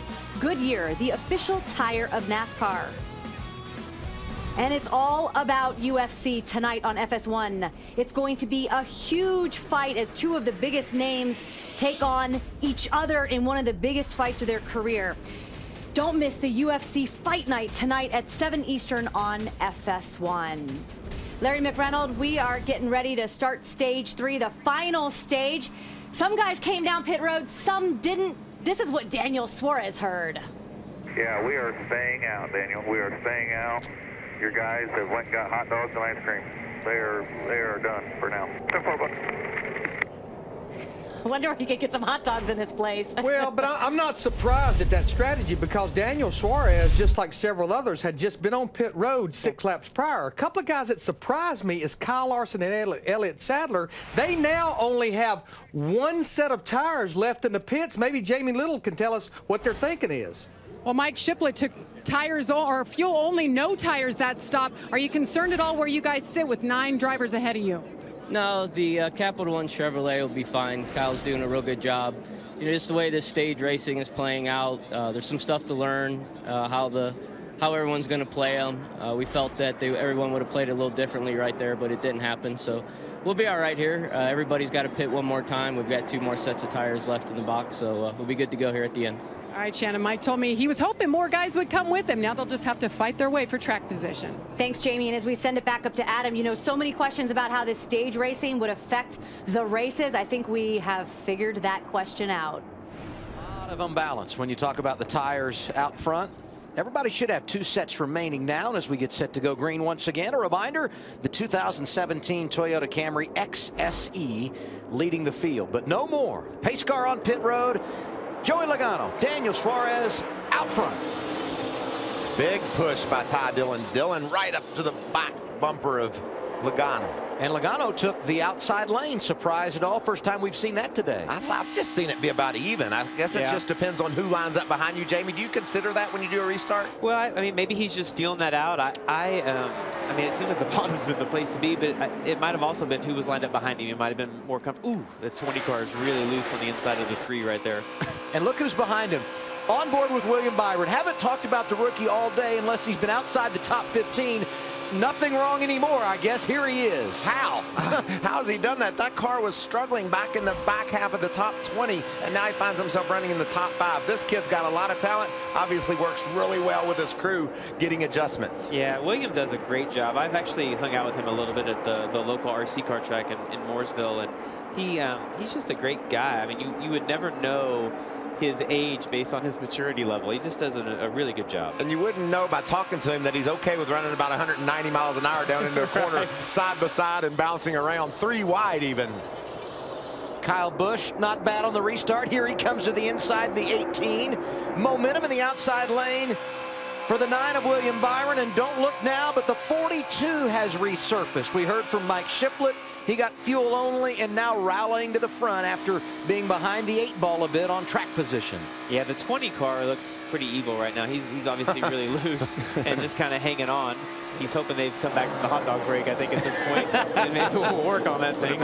It might be evil, but he's not giving up. Yeah, he's on the inside of William Byron trying to grab that spot back. He's going to complete the pass. So I don't think Daniel was too impressed with the team going to get a hot dog here. He said, okay, that's fine, whatever. I don't think so. All right, 99 laps to go. Stage 1 today to Kyle Busch. Stage 2 to Brad Keselowski. And watch the 18 of Busch here on the restart. Not afraid. That's 4 wide into turn 1. Yeah, and I'm going to tell you, when you get to someone's right rear, like when the 7 car, about the time the spotter car 7, the 7, let me get that out real quick, okay? I know what you mean. About the time the spotter the 7 set outside, Justin knew he was there, and you're just kind of helpless and have to let the guy go. That was aggressive. 3 wide still. We've seen this kind of racing all day long here at Las Vegas. And what's great about this is you said you love the stage racing, Jamie. Yeah, that's really split this up. Yeah, everybody's been on a little bit of a different strategy. So everybody's got a little bit different tire situation. And that's why you see the comers and goers, and once again, 3 wide. This is spectacular. It's really fun for us to watch, and I know that it's really frustrating for a few of them that are out there right now. But the fans are loving it. You can see 3 wide. Looks like they're racing at Talladega. This is for second left of your screen. Kyle Busch continuing his rally since the restart. And right behind Dylan comes the 42, Kyle Larson. He's going to challenge for that 3rd spot. Next Saturday afternoon, the fun continues. We're in the desert, Phoenix Raceway, live on Fox. 3:30 Eastern Time, Kevin Harvick, the king of the desert, will be with Michael and me in the booth. We look forward to that. Matt Tifft in the 19 going up the middle to grab a position. I tell you what, the car is better than I thought it was going to be after the getting into the wall. The team's done a really nice job of getting that fixed, and he's doing a great job of hanging on to that. I've been impressed with Tifft. He had brain surgery a year ago and came back and was really competitive in his car. And now we see with some reps how much it's getting better and better each week. What a great story this is. Brad Keselowski, one of those drivers trapped in the traffic. He came down pit road at the end of stage 2, so he lost a lot of track position. He's led 12 laps today, but the guy that won here a handful of years ago and won the Cup race here last year, 16th, and this has got to be a little bit frustrating, I would guess. Yeah, he's kind of trapped in traffic right now, and the strategy just did not work into his favor. I didn't see him on the restart, but I'm assuming he didn't have a very good restart either, and that's one of the things that's got the 18 where he is. He had an amazing restart. You got to give a shout out to Spencer Gallagher, Las Vegas native. Was back in the back early, but he's battled his way up into a top 15 running position, running along with Eric Almirola there. Yeah, Gallagher, a guy that was a lap down earlier in the race, had to take the free pass. Anytime you can find yourself in that position and come back to be in the top 15, it's got to make you feel good. And speaking of feeling good, this is as nice a job as we've seen out of the 16 of Ryan Reed on an intermediate track in a while. Won at Daytona, struggled at Atlanta, but here he is in the top 10. And behind him, Rookie of the Year contender Cole Custer. Not bad for him in 9th, Jamie. What a day it has been as well. He started this race 20th, and early on he had radio issues. The team kept talking to him, but he couldn't respond to them, so they told him, use hand signals to tell us what your car is doing. So he tapped the roof to say that he was loose. So when he came in, they made adjustments, and they gave him a radio. And the 6 is all over him. 22 on pit road, guys. Unscheduled pit stop for Brad Keselowski. 92 laps remaining. We talked about how they had lost all that track position. Going to lose some more right here. Chris, what's happening? Keselowski trying to get that car back in victory lane. Doesn't look like it's going to happen today. He said he had a loose wheel. Checked in with the team, asked, hey, did you guys see anything? Review the tape, because they got so many cameras down here, but the team said they couldn't see anything. He said, I think it's a left rear. I've got to come back in. Brad and that 22 team have not won since November 2015 at Texas Motor Speedway. Hard to believe. Penske did win a couple of times last year. 12th car, Joey Logano, and right now Logano is out front. Kyle Busch is second, and this for third. Ty Dillon, the 42 of Kyle Larson. What's your read on Larson right now? He was coming through the field pretty quickly. Seems to have stabilized his progress a little bit. Yeah, I mean, he's just waiting for to log some laps here. I think his car is really good on the long run. The one thing that's hurting Kyle right now is that 3 cars running the line that he wants to run. The 3 cars running just a little bit higher, and that's really where Kyle was making his most time up earlier today. Brendan Poole is going to pull inside of Spencer Gallagher down the back. You know, I just wonder if there's more to the story on the 22's loose wheel. I feel like on Sunday that the 22 has had a lot of loose wheels at the start of the race, and I don't remember if Brad has, but it's interesting. Like, I wonder if they're pushing the limits of something that is causing that. Well, we know what Brad recovered from last week in Atlanta, right? And can he do it again today? I don't know, but there's definitely been issues there. Yeah, I mean, go ahead, James. Well, I mean, I guess looking at that now, it was on the left rear, which typically means that maybe the jack got dropped too soon, right? Like the guy was still trying to get the lug nuts on, and I would never want to be on a pit crew. And I watch how that all goes down, how they know when to drop the jack, everything that's happening there. It happens really fast. So maybe it was just, you know, one of those things this time. Keeping in mind, though, when he had the lug nut problem last week at Atlanta on Sunday, he was in the race lead. Here, he had lost that track position in the pit exchange. He's 31st in the last car, 1 lap down. He's going to need something big to happen if he's going to get back in the game here. Well, you know, that explains, the loose wheel explains why he wasn't advancing his position on the restart either. He's out there and it's shaking so bad that the car's not handling as well, and that explains a lot to me there.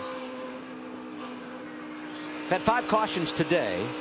87 laps to go. We're underway in the final stage in Sin City. Logano, Kyle Busch, Ty Dillon, Kyle Larson, Daniel Suarez, your top 5.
Bittersweet day for Roger Penske. He's got one of his cars out front. That's Joey Logano with 81 laps to go.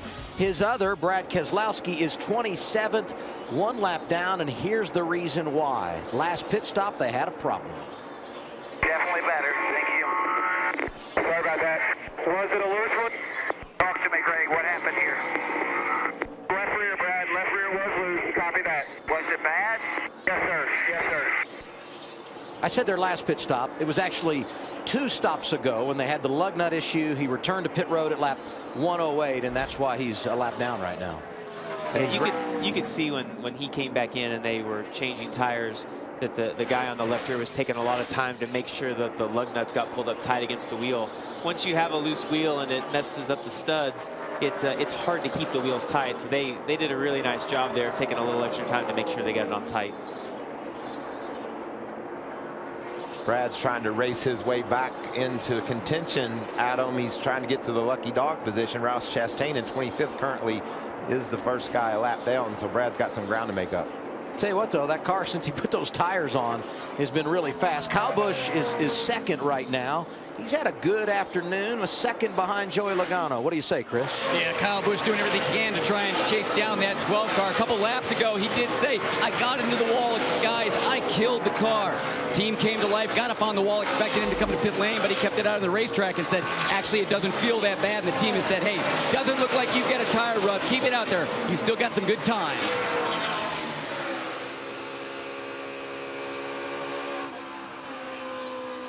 William Byron has slipped back from the top 5 position he was in, guys, in 10th. That car just isn't running or handling the way he needs it to here in Vegas. You see him there racing along with Dillon. Austin Dillon has not had the weekend I would have expected. They just didn't have any speed yesterday in practice. Better in qualifying, but he won this race a couple of years ago and led over 180 laps. Not been quite as good so far here today. Austin Dillon is 11th. Let's go down to Jamie. Now, William Byron, you guys talked about him. He started 18th, and he's been very patient today. Started out just as free as he could handle it. The car was so loose, he couldn't get a handle on it. But they made changes on those 2 stops. He said the balance is better. It's the best it's been today. His teammate, though, Elliott Sadler, not so much. He's gotten worse as the day's gone on. Matt? Impressive composure shown by Matt Tifft in the 19. Brought out the caution earlier in the event, rebounded from that. The car was a little bit free, chassis adjustment. It's corrected that, but one adjustment that they cannot correct until after the race. Matt says he has a blind spot on his headrest, telling spotter Chris Lambert, who's also Denny Hamlin's spotter, when they get right on the outside of me, you need to give me extra info so I know exactly where they are, because I just cannot see. Tifft is, though, working on his best run of the season, consistently inside the top 10. He's 8th right now. And you think about the series regulars that have come to play. We mentioned it a couple of times. Justin Allgaier scoring a lot of points. He's back up in the top 5 right now. And right in front of Darrell Wallace Jr. Popped the wall early at one point, was back in the 18th position, but that 6 car also showing a lot of speed. Allgaier looking for 4th here. Yeah, it's a good car he's got today. You can see anytime you can work to the bottom of the racetrack like that, Adam, and make a pass, complete it, it just shows you've got something special under you. 74 laps to go, and most everybody, I believe, still has 2 sets of tires. How are you managing the final portion of this race, Larry? Yeah, this is going to get interesting should we stay green, because when I look at the drivers that's not pitted since lap 81, they stayed out at the end of stage 2, which would be Joey Logano, Daniel Suarez, and Ty Dillon. They're going to have to pit in about the next 10 laps and still could not make it to the end. But all of the drivers that pitted on the last caution, like Kyle Busch, Kyle Larson, Justin Allgaier, Darrell Wallace Jr., they're going to be able to run about 10 or 12 laps further than the others, and that should get them to the end should we stay green. So all of a sudden, the strategy we saw at the end of stage 2 is going to make a difference, it looks like. You know who could work himself into a pretty good position if it stays green? Brad Keselowski, because things are starting to cycle through. He won't have to pit for a while, Michael. Now, he won't be able to stop forever on these tires, but he's in the game should it stay green and a caution come at the right time. The last time by, Adam, he was the fastest car on the racetrack. So that means he's got a really good car, but he's so far behind. Now he's not in the free pass position anymore. The leader, Joey Logano, is starting to catch the back of the pack and putting other guys a lap down. So it's going to be a tall order to get there. Last 8 races here. 72 pit road speeding penalties, and we've added some segments this year since we came last year. Where does this place rate getting onto pit road, Jamie? So one of the hardest tracks to get onto pit road, and I don't know why it you know, if you have an aerial view of the track, it doesn't look a lot different, but it just seems like pit road is a long ways around the corner and you have a lot of speed, and when I looked at the pit road map with the added segments we have here, that first segment is super short, and so is the last one. I think that's where we're going to see the problems today. It's where drivers will make the turn, coming off of turn 4, down pit road.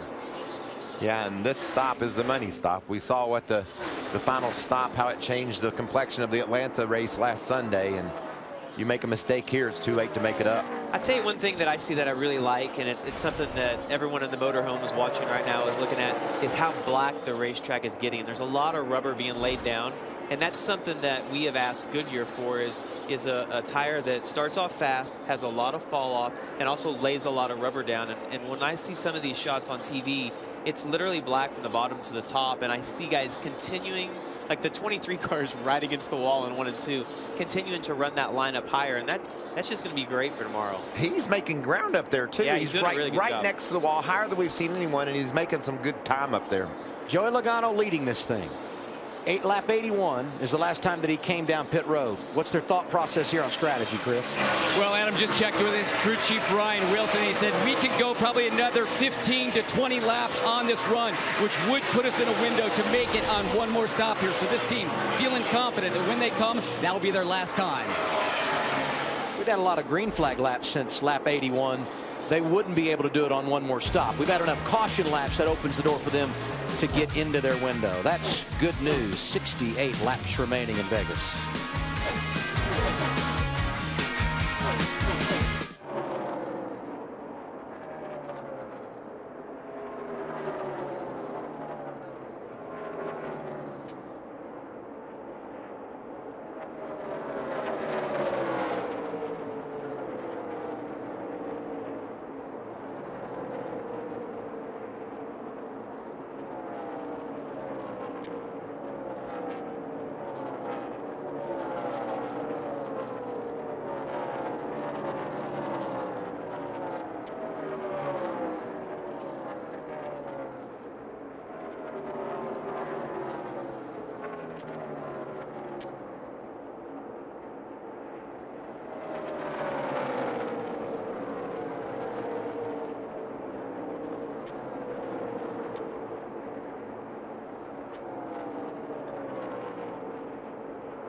My favorite thing to do in Vegas away from the track is I like to go up the Red Rock Canyon. Nevada and Las Vegas is home to some of the most beautiful scenery in the Southwest. I like the Bellagio, the water show, and all the cool stuff to see. I'm a big fan of doing a little bit of gambling while I'm out here. Outside of that, some really nice golf courses, so I like to go swing some sticks when I can, try to separate myself before we get back to the racetrack.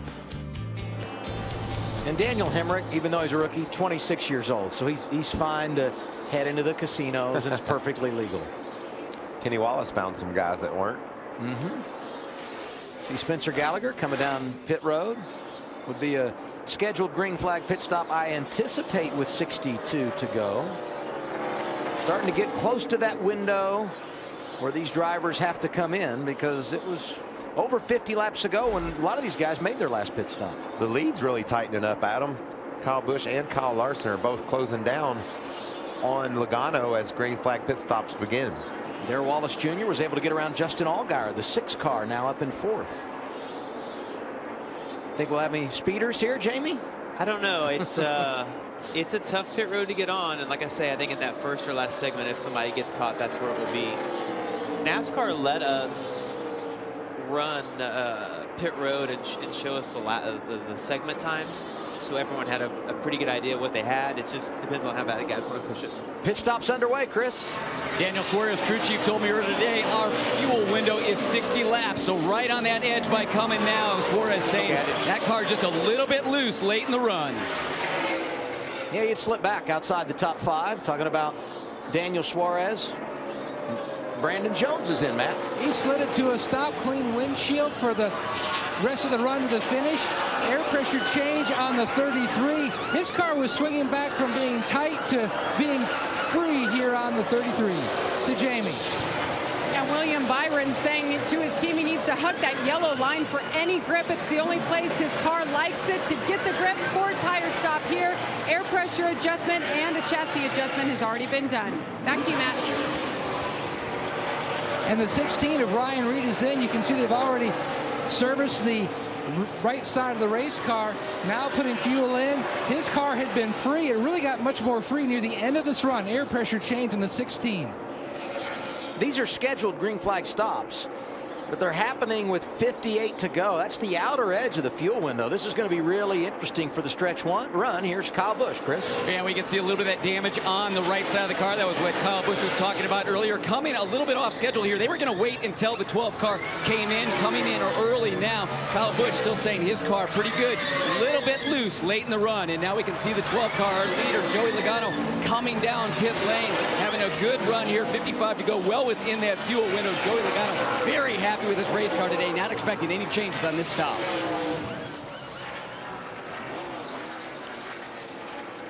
So Logano going to make his pit stop with 57 to go. And Chris had reported earlier that once they make this stop, they'll be good to go to the end on fuel. Drew Herring is in. Dakota Armstrong making a stop. So is Justin Allgaier. Kyle Larson coming down the pit lane in that 42. Here he is, Jamie. And he'll be happy to get some fresh tires, sticker tires. Last time he took fuel only. He started off a little too loose. Now he got neutral as the run went on. This has been a great race car for Kyle Larson all day long. 4 tire stop here and fuel, no changes. A few stalls behind Kyle Larson. Darrell Wallace Jr. giving up a position inside the top 5 to get his service. He was really strong on the long run there, Adam. His car really took off. He was able to drive around Allgaier and was keeping pace with our 3 leaders. Looking at Keselowski, 11th right now, has made it back onto the tail end of the lead lap. He needs a caution right here. You know what? J.J. Yaley yet to pit. Last time he came down, lap 93, he scored as the race leader. Michael Annett scored in 2nd. And Justin Allgaier 11th. This thing cycled through, but he had a bit of an issue when he made his green flag stop. What do you see here, Jamie? He just slid a little bit long. The stalls here are a little bit slick.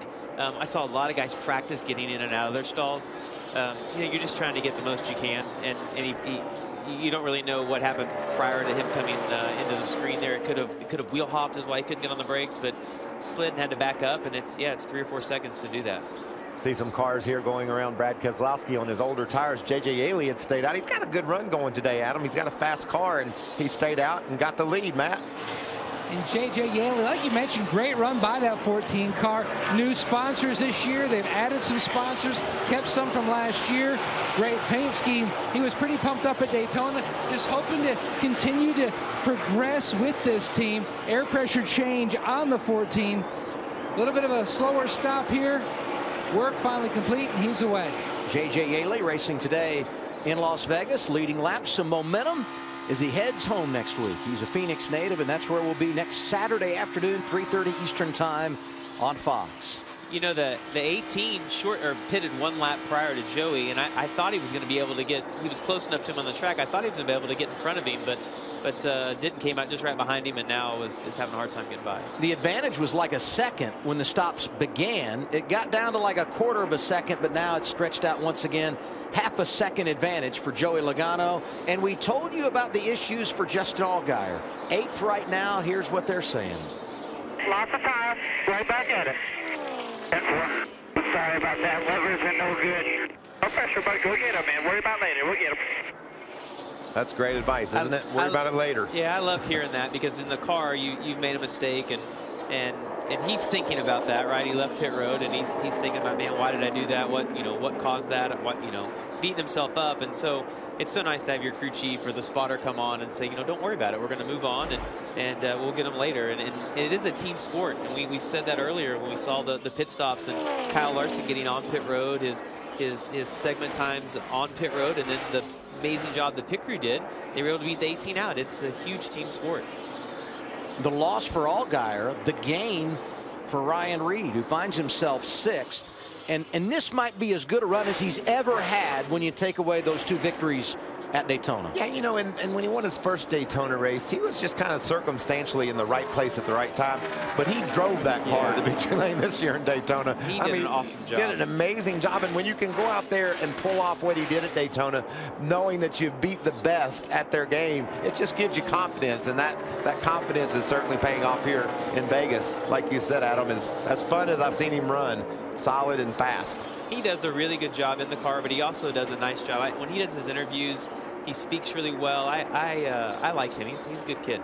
38 starts in his career at mile-and-a-half tracks. Only one time has he finished inside the top 10. A little insight to his struggles at this style of venue, but certainly getting it done here today. And it's a great thing to see. He and crew chief Phil Gould really with a great effort this afternoon. Both of the Roush Fenway cars are good. But I mean, Bubba's in 5th and Ryan's in 6th. They're having a great day. I mean, we talked about that the junior motorsports cars were not quite as good as they have been at the mile-and-a-halfs. It looks to me like the Roush Fenway cars have found something, and they're making the most of it today. And we interviewed them, and they said, and we talked to Bubba, they said, we have a car now that we can go race them with, and it's showing. Yeah, absolutely. When I saw his pre-race interview, you could see the confidence in what he said. And the fact his car was good yesterday, you just could kind of tell the way he was talking that he felt good about his car. Late rally for Austin Dillon. Really nice side-by-side battle here with he and Justin Allgaier for the 8th spot. Yeah, it looks like Dillon's a little bit better than Allgaier now. Been working him over. Can't quite complete the pass, but driven to the bottom. Yeah, when you come off underneath someone like that, you're like, I had a good corner, and you're just waiting on the spotter to say clear. He gave it to you.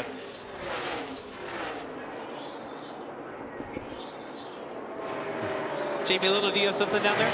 Yes, Jamie. Austin Dillon really thought they were going to be good today. They started this race 5th, but he's just been so tight. He gets in the corner. That car just doesn't want to turn like he wants it to. They've been adjusting on it, but it hasn't made a whole lot of gains. Not exactly what we'd expect from Austin Dillon in Vegas. I think about his history here, and I said it earlier, that dominating performance a couple of years ago, Jamie. He has a truck win here, and he was 5th one season ago in the Monster Energy NASCAR Cup race. So Austin Dillon very comfortable at this track, but they have never been able to get that car dialed in this weekend. Yeah. This 22 car is desperately needing the caution if he wants to get back in this race. He's on the lead lap right now, but laps are running out, Chris Neville. How much longer can they go? Well, you called it. That's what he's looking for, a caution. Now, they are on that lead lap after that last cycle there, but the problem is he's about a second a lap slower than the leader behind him. Coming up, Joey Logano about 6 seconds behind him right now. So this team hoping that we get a caution in the next 6 to 7 laps. Yeah, that fuel window starting to close on Brad Keselowski, who had that loose wheel, had to make an unscheduled pit stop at lap 108. 45 laps remaining. It's our final stage at Las Vegas. Joey Logano leading, and we're going side by side.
Part one of NASCAR Goes West this weekend at Las Vegas Motor Speedway. In a week, we're at Phoenix, 2 weeks' time, Southern California. All of it presented by Toyota. And Merry Christmas, Brad Keselowski, right? Yeah, a little bit of debris on the racetrack. You can see there, NASCAR looked it over for a few laps, decided it was worthy of a caution. Big break for Brad Keselowski. We talked about him nearing his end of his fuel run. And for William Byron. William will get the free pass and back on the lead lap. William right now scored in the 15th position, 6th caution of the day. That 9 kid doesn't give up, does he? He's been impressive, and ever since he showed up. The kid learned how to race on a computer doing the iRacing games, and he's just simply been amazing in every level of racing that he's participated. Won the most truck races ever for a rookie a year ago. Nearly won the championship, and he comes to Xfinity with a lot of momentum. No brainer. You come down pit road. I mean, the 22 is going to do it for sure. But what about everybody else, Larry? Come get that last set of tires.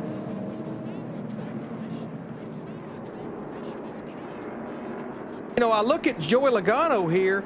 He's run 17 laps. I look at Kyle Larson. He's run 16 laps. Track position is king. We may see some varying strategy here as we go back racing, about 35 to go. I think 4 tires is the way to go because you don't want to leave them laying in the pits. I was just going to ask you, Jamie. Do you think about 2 tires here? Well, I don't know. I'm glad I'm not a crew chief is what I'm thinking. Boy, Larson is all over the 18 coming down pit road. Here they are, Jamie. And the 6 of Darrell Wallace Jr. saying he needs a little more stability. The car has been so good. One of the best cars he has had. Started off a little free, so it'll be a 4-tire stop. Kyle Larson, you see the tear off there. A 4-tire stop for him. Another good car. No adjustments, Chris. And Joey Logano a bit more critical about the car on this last run, saying that the balance starting to lean a little bit to the loose side. Kyle Busch saying, I can't get into the corner of the car way too tight, and if I'm going to beat Joey Logano, I got to get off the corner better. Good battle off of pit road. Worked out great for Kyle Larson earlier today when he got in front of Kyle Busch. Can't beat Joey Logano here, but does pick up a spot. So Larson gonna restart up toward the front of the field. Joey Logano, Kyle Busch, Daniel Suarez, the rest of those drivers that came down the pit lane, and that's how they exited. Shannon? Thanks so much, Adam. Well, it's been exciting. Let's take a look. Once again, stage 1 winner was Kyle Busch, just ahead of Kyle Larson, and it was the Kyle show for a while. Brendan Gaughan had an issue under the hood, took him back behind the wall and dropped out of the top 30. And then Matt Tiff gets loose and sideways. He brushes the wall. Then with 11 laps to go, Brendan Gaughan, once again, he has more troubles, and he spins. Yeah, Brendan Gaughan's going to be happy to get out of his home track. There is no question. Just after the restart, some amazing 3-wide racing. Then Brad Keselowski would go on to win stage 2, I'm sorry. And then, of course, we had some pit road strategy.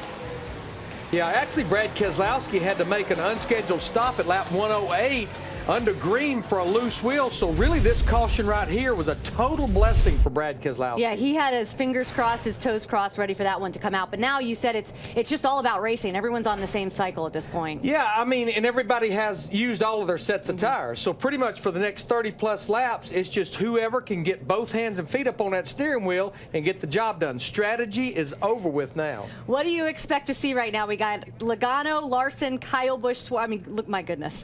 I would reach up there and pull those belts tight one more time for this restart. Oh, you love saying that, don't you? Adam, we'll send it up to you. All right, Shannon, I'm thinking 35 laps to go. Shannon talked about the players up front, but here's someone I'm thinking about. Brad Keselowski. He's back in the game, and we know he's going to be hungry on this restart. And his lap times, they're awesome. He's got a really fast car, and it's going to be so much fun. We've seen 3 and 4 wide racing. We're going to see that from Brad Keselowski as he charges up through the field. I love this stuff, man. Yeah, watching your teammate, Larson? Yeah, I think Brad's too far back. It's going to be hard to pass that many cars in 35 laps when we go back green. The restart's going to be big right here between Logano and Larson, and I think who comes out in front, if we don't have another caution, that guy's going to be hard to pass. Logano, the race leader. Last time in this situation, he said, I'm going to take the outside lane. Hadn't seen that today. If you're the race leader here, inside, outside, where do you want to be? I think it depends on who's behind you. I think that's kind of how you decide that. It doesn't seem like one lane is preferred. It's all about the guy that gives you the push from behind. Got to have that push, Adam. It's going to be a nice shootout here. We should call down there and ask him. Joey Logano, Kyle Larson, Kyle Busch, Daniel Suarez, Darrell Wallace Jr. on point. Next week, we're going to the desert. Start revving your engines because it's time for more desert racing. Will it be one of Xfinity's young guns or a veteran to take the checkered flag at Phoenix Raceway? Coverage starts Saturday at 3:30 p.m. Eastern on Fox. How great is it going to be next weekend? You saw the promo there. We're on the air Saturday afternoon, 3:30 Eastern time. Low 80s today in Las Vegas. It's going to be in the 90s when we get to Phoenix. And that means slipping and sliding around that mile racetrack and speeds, crazy speeds for a track of that size. My wife and kids are going to Phoenix, and she was checking the weather, and she said, oh, it's going to be great. It's going to be 95 in Phoenix on Sunday. I said, what? Daddy's got a race. How about a little bit of cooling? How about a mid-75? Yeah. Better pack the sunscreen. What's up, Chris? Well, Joey Logano's crew chief Brian Wilson, a little bit of debate back and forth about which lane to choose. That last restart, you guys chose the outside. What's going to be the deciding factor this time? Yeah, it sounds like he's leaning more towards who the best pusher is. To be honest with you, all I do is just kind of give him my 2 cents, but he's one of the best in the business with the restarts. I'm sure everyone knows that, so I'm going to let him choose and just sit back and watch it. Yeah, watching those previous restarts, Kyle Busch has been a great pusher all day. Well, that's a good point, Chris. He's really got some great starts. So probably the inside with Busch behind him would be the choice. We're in Vegas. If I was betting, I would take the inside right here, I think, yes. The land of opportunity on what could be our final restart of the day for some series regulars that have been outstanding. Darrell Wallace Jr. going to go from the top 5. He's 5th. Ryan Reed, his teammate, is 7th. Justin Allgaier, who scored the most points in our first 2 stages of the afternoon, is 9th. And Cole Custer, who's had a yo-yo day, will restart 10th, and they know if they can finish strong here, they will really help themselves when it comes to the championship chase. So Joey Logano is leading. He's led 71 laps. That's the most for any driver. 23 on the lead lap as we get set to return to the green flag. Kyle Busch won stage 1 by 6/100ths of a second over Kyle Larson. Brad Keselowski able to win stage 2. Had a bunch of wave rounds there. Guys getting a lap back. Some of them onto the lead lap. That'll help their cause. Yeah, 17 guys took the wave. 8 of those will return to the lead lap with what will be 34 laps remaining when we go green. The restarts have been aggressive all day long, but it's going to get even more aggressive right now because these guys know how the restart could dictate the winner of this race. You know, and we've seen, Jamie, the push, like Kyle Busch pushing on Joey Logano when they hit toward turn 1. They've decided or elected to so far just to stay in line and push. It might not happen that way now. They could go to the apron and take them 3 wide because it's getting down to crunch time now. Yeah, I mean, the 42 could be sitting in the best position because if Kyle Busch decides to push Joey for a while and then duck to the inside, Kyle will be in the best position being on the outside. We were going to go green here, but the lights are back on our Toyota Camry pace car. NASCAR is at a lap as they continue to get the field sorted out. I see Cole Custer's up in the top 10. He's been quiet all day, but he's having a great run. He's always quiet, you know. He is. He's sneaky, huh? If you go back to Atlanta on Sunday and Brad Keselowski had those tire problems and the loose lug nut and all that, the chart for him was very interesting to look at. We did it Wednesday on NASCAR Race Hub. What about his chart today? Some highs and lows again for driver 22. And it's just going to go back up toward the checker flag. He's going to move through the field, I think, into the top 5 position. With the right cautions, the right brakes, he might rally again 2 weeks in a row to get the victory after problems on pit road. Cole's the quiet one, but I do remember the truck race last year, and when he let loose, he let loose. That was an amazing. He didn't have to say anything. That was a moment that I will never forget. Yeah, he took off. He did. He's pretty fast. We spent the night in Canada that night, and everywhere we went, everybody said, "Did y'all see that race today? It was so much fun." Athleticism too on display there. Kyle Busch has won 87 times in his career. 12 times he's passed Joey Logano to get the victory. We'll see if that could pan out here. And Joey Logano has very limited experience here, Adam, in the Xfinity Series. His first ever start. Can you believe that? It's an amazing stat. I mean, look what he's doing. He's in a position to win his first start. All right, 33 to go when we go green. Logano inside of Kyle Larson, Kyle Busch and Suarez on row 2. Darrell Wallace Jr., Ty Dillon in our 3rd row as we go green again. Yeah, the 18 is pushing the 12 big time right there. Oh, the 20 actually went to the outside of Kyle Larson, which is not going to be good for him. Suarez around the outside. Allgaier sliding back in the middle. Bubba Wallace up to third. See what the outside's going to have some momentum right here down the backstretch. Ty Dillon in that outside lane. Larson crossing over to the inside. Yeah, it just looks like the bottom's where you want to be when you get to turn 3. I saw guys on one of the restarts earlier kind of fighting to get down to the bottom. It's like the outside of 1 and 2. Oh, hang on. That was a near miss. This is we're getting aggressive right here. Kyle's going to take advantage of it. Bubba lost some momentum there. Looks like Kyle might have got loose on the entry right there. Or someone behind me might have got him loose. Yeah, he's firing in that outside lane, trying to get Suarez for 4th. Ty Dillon coming with him. Kyle Busch starting to step up a little bit in turns 3 and 4, work that higher groove. And this is what we were talking about last time around the start-finish line. You can see Bubba got loose off turn 4, lost some momentum, and he does a good job of blocking the 20 of Suarez. That was a close call. Yep, that could have been big. Of course, the 42 loves seeing that because he had all the momentum coming on the outside.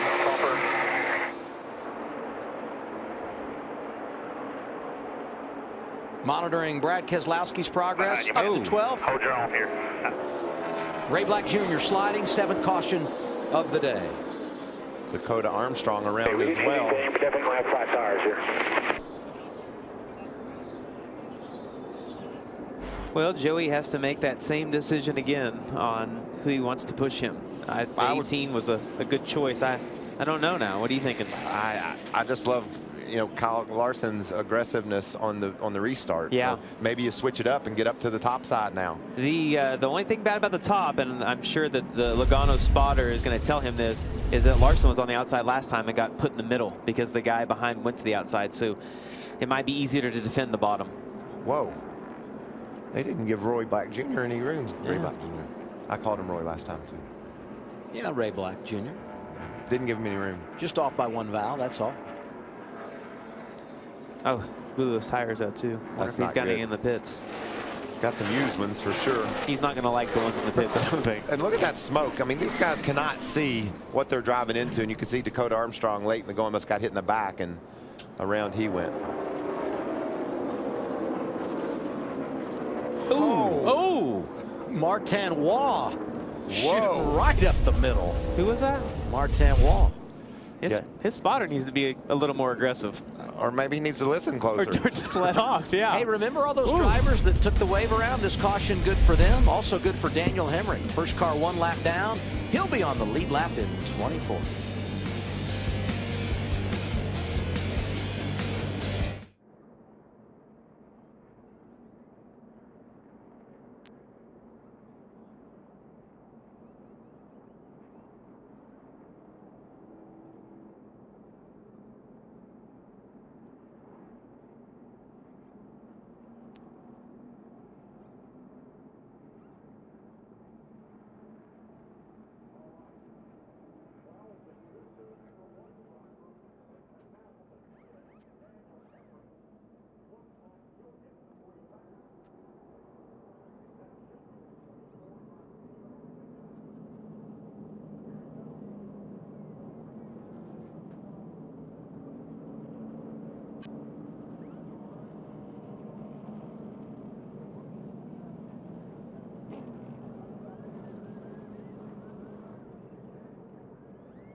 Loving NASCAR goes west? Then don't miss NASCAR Race Hub, weekdays on FS1.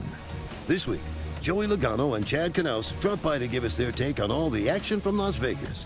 On Tuesday, it's all the best sights and sounds from Sin City in Radioactive. Plus, Dave Moody returns with a fan stake in The Pulse. That's all this week on NASCAR Race Hub. Monday through Wednesday, 7 p.m. Eastern. And on Thursday, 6 p.m. Only on FS1. Yeah, we got a special time on Race Hub. Monday through Wednesday, we'll be at 7, back to 6 on Thursday. 27 laps to go here at Las Vegas. Jamie, how we doing on strategy down there? Well, Seth Barber is calling the shots for Bubba Wallace, and right now you guys are running the best you have all day. You're third right now. The way the car is running, does he have anything for those two guys for the win here? That's tough to say. You know, I think we got as good a shot as anybody. Bubba's been getting it done on restarts all day. The car has gotten a little bit tight on the long run, so just hope we can hang on to the balance here. All right, keep that driver healthy as well. Chris? Yeah, and Matt Lucas filling in for Scott Graves this weekend with Kyle Busch, and we've got two drivers that are incredible restarters. What needs to happen here? Well, we obviously need to figure a way to get around him. So we got Kyle up front again. We'll just see if he can figure out how to take advantage of Joey where we need to take advantage of him. Yeah, boy, this is going to be exciting. Won last week with Scott Graves atop the pit box. This week, Matt Lucas getting his opportunity. You know, Kyle Busch doesn't discriminate. He said, I don't care who's on the pit box. I don't care if he's got facial hair or not. I just want the checkered flag. He had never won here at his home track in 12 tries until last year, and we'll see if he can deliver back-to-back in Sin City. And Joey Logano, the race leader, the control car, said, give me the outside lane on this restart. Yeah, I mean, I'm pretty torn on that. Skating into 42, it sounds like he's pretty good on the top in 1 and 2, but struggles in 3 and 4. So, I mean, I don't know if that weighs into it. So I'm trying to go with him if he pushes it 1 and 2. I mean, the whole thing is, will he stay with you? Yeah, I mean, we've already seen on some restarts he's going 3 wide high, you know. Harder to do when you're in the lead.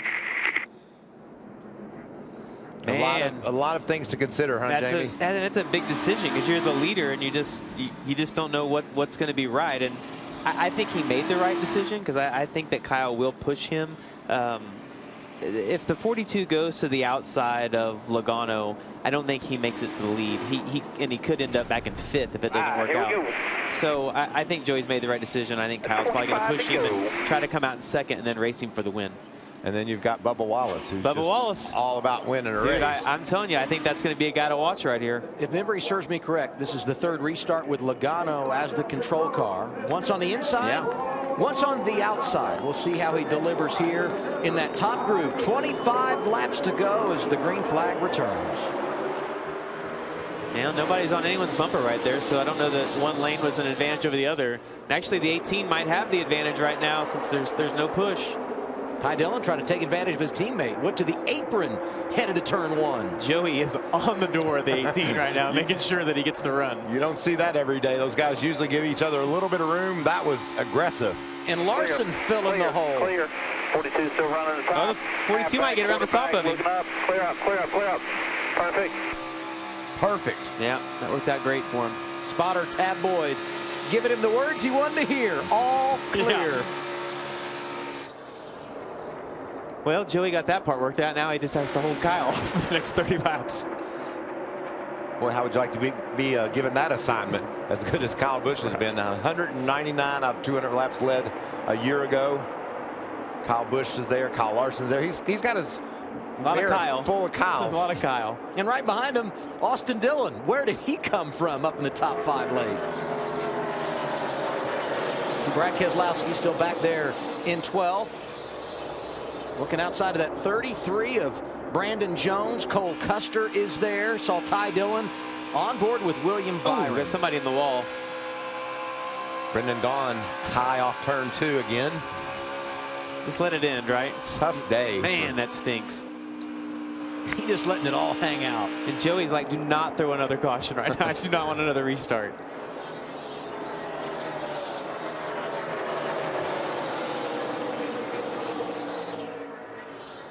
It's Brad Keselowski you see back there, middle of the pack. Getting a little piece of the wall off of turn 2. That was just a graze. He's made up 1 position since the restart. He was 12th, now he's 11th. But William Byron thinking about changing that, and he does. Elliott Sadler would like to follow along in that blue car. He just barely rubbed the decal off, it looks like, on the right side of that car.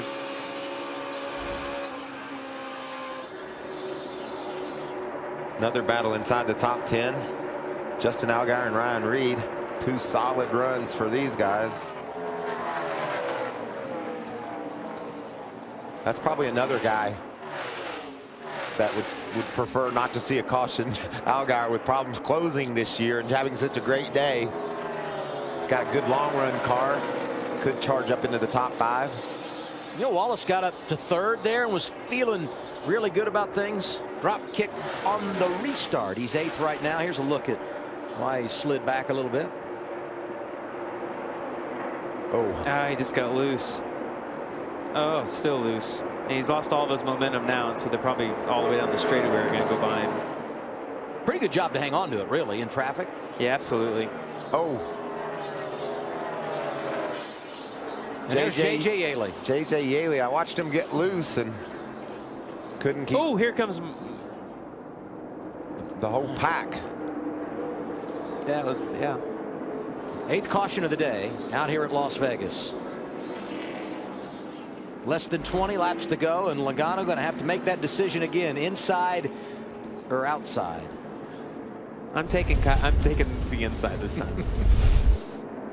Check out Yaley. Just gets down to the corner. We talked about loose in traffic. The thing just started bobbling when he entered, and JJ chased her. He was on the lead lap in 23rd. We talked about the lead a lap earlier, talked about the solid run JJ was having, and you can see he's in a pack of really good cars right behind Ryan Sieg and inside of Ross Chastain, and lost the back end. You know, they used to always say when we got sideways like that you're supposed to just lock it down. And then 10 years ago, someone figured out that you could just floor it and that you could actually drive away from the wall. And when you see a guy get loose like that, you see him, they'll literally just mat the gas and try to drive away from the wall. And we've seen some guys put themselves in some pretty bad positions today, and a lot of nice recoveries. Good saves here so far at Las Vegas. 18 laps to go. Logano, Larson, Kyle Busch, Austin Dillon, Daniel Suarez, your top 5.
been a great Saturday afternoon, Las Vegas Motor Speedway. Our aerial coverage provided by Goodyear. Everything they learn making tires for the grueling demands of NASCAR inspires what rolls into yours. Goodyear, the official tire of NASCAR. And if you've enjoyed stage racing today, how about we add 100 miles and do it all again tomorrow? Race number 3 for the Monster Energy NASCAR Cup Series. We're on Fox, 3 Eastern.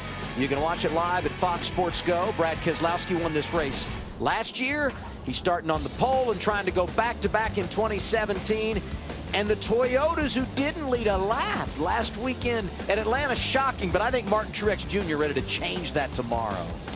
How's the old #1 car, Jamie? You gonna have a good day? Yeah, our Credit One Chevy was good in practice.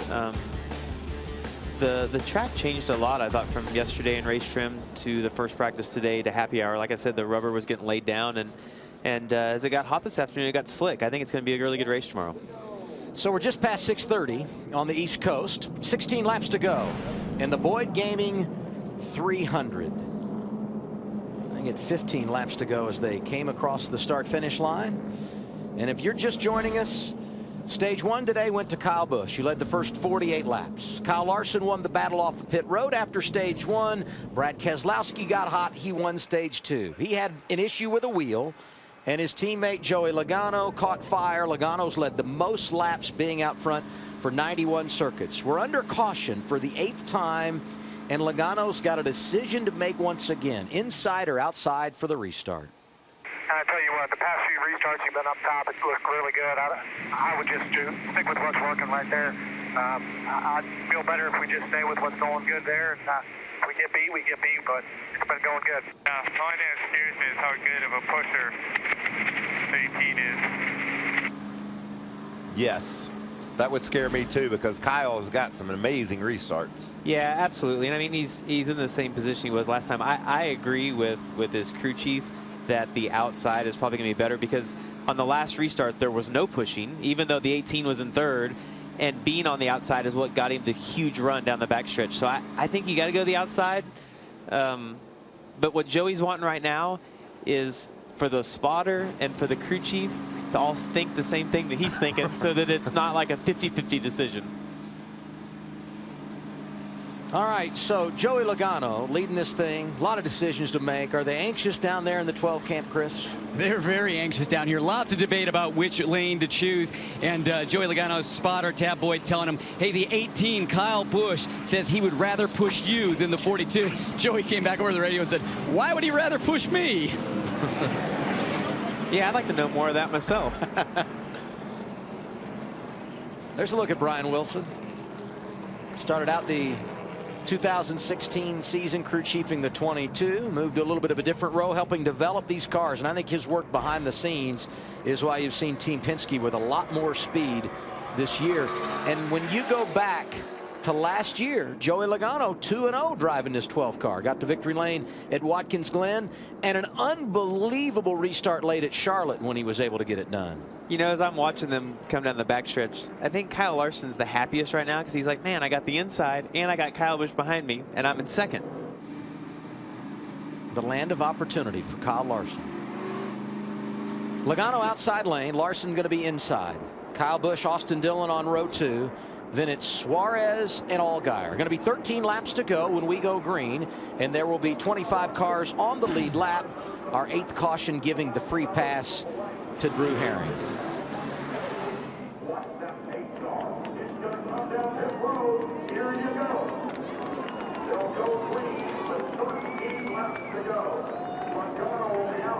The money restart for Joey Logano. Here we go once again at Las Vegas. Yeah, once again, no one's locked on any bumpers. I think that Joey's going to be in the better position here, because he's going to be on the outside. He's gonna hug the door again at the 42 as much as he can. He goes right down to the bottom to try to side draft the 42, and Kyle Larson does a great job of coming off turn 2 even. Austin Dillon with a big push in that outside lane. He's feeling good in the latter stages. In fact, his run may have been a difference maker, a little push for Logano, you think, in the 3? Right there. Suarez starting to make it happen in the inside lane, looking for 3rd. He's in that green 20 car. Yeah, Suarez had a really good restart right there. Oh, and he's going to do it. He pulls up in front of Dylan. Great pass. You know, it's so hard because when you have to restart on scuffed tires or used tires 2 or 3 times, you just sometimes your car takes off better than it does others, and you just don't know. And it looks to me like the 20 car was not that good on the sticker tires we ran, but his car has taken off really good on scuffs. Yeah, and Kyle Busch has dropped back a couple of spots.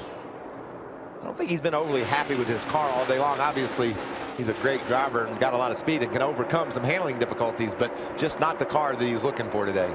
2 races this year, 2 top 10s for the rookie William Byron, and here we are. 11 laps to go and he's 8th. This kid just finds a way to get it done. Nice battle there. You saw Austin Dillon, Kyle Larson, and peeking in the 7 of Justin Allgaier. We're inside 10 to go. This is when you got to get tough.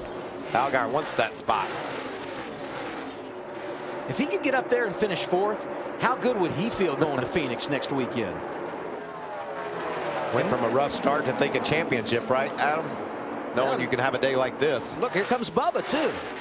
Allgaier loves it because we're going to Phoenix, and at 94 degrees, that's going to feel like a dirt track next weekend, which is perfect for him.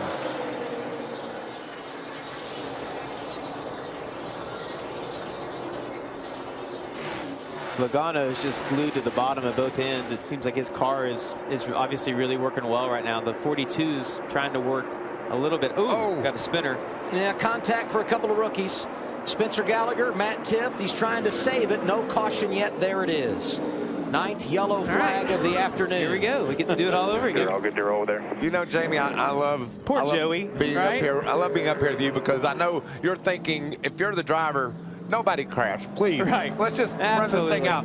And as a broadcaster and as a fan, I'm like, let's mix it up a little bit. Let's see a caution. Let these guys try to have another perfect restart. At this point, Joey Logano, they've told him that the 19 car spun, and he's mad now. He doesn't even know how he spun or what happened, but he's mad at Tifft right now, even though it wasn't his fault. 23 slid up into the wall, and Tifft was coming aggressive inside, just ran out of room, it looked like. Gallagher's been running that extreme high lane all day long, and it looks like maybe he just slipped up a little bit on exit. You can see.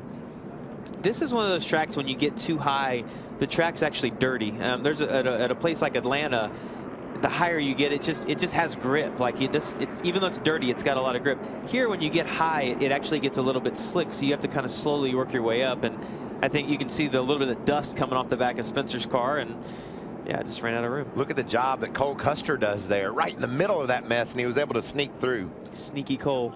That's right. Yes. He's quick too. He is. He's fast. You know you're not going to hear him when he's coming your way because it's so quiet. If the crowd hadn't cheered, neither would anyone else, right? All right, we're going to step aside. Big restart coming up to decide it in Las Vegas. We got it next. We're live on FS1.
The money is on the line in Las Vegas. 5 laps remaining. When we get the restart here, Joey Logano in the race lead, going to choose that outside lane. No surprise. Kyle Larson inside of him.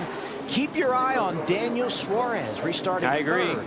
And also Austin Dillon been very aggressive here as of late and got a great restart last time. We're going to go one more lap to get the lineup right, and then we're going to have a 4-lap sprint. And if we get another caution, which would be our 10th of the day, we're going to go to overtime for the second time in 2017. All right, so we've laid out the players here. Kyle Larson's up front. Joey Logano is there leading this race. I mentioned Daniel Suarez. You can't count out Kyle Busch. Who are you putting your money on here in Las Vegas with 4 to go? Well, I mean, you got to say Joey Logano. He's in the perfect car. He's in the perfect position. But, man, I just like Austin Dillon. I like the way he's gotten that car better. Remember yesterday in practice, he struggled. And he's just gotten better and better all day long. And he's put himself in a position to maybe win this race. I mean, you have to go with Logano because he's led the last 80 laps. What I'm looking at is Daniel Suarez. He got to the outside of Kyle Larson on one of the previous restarts. That's still in Kyle's head.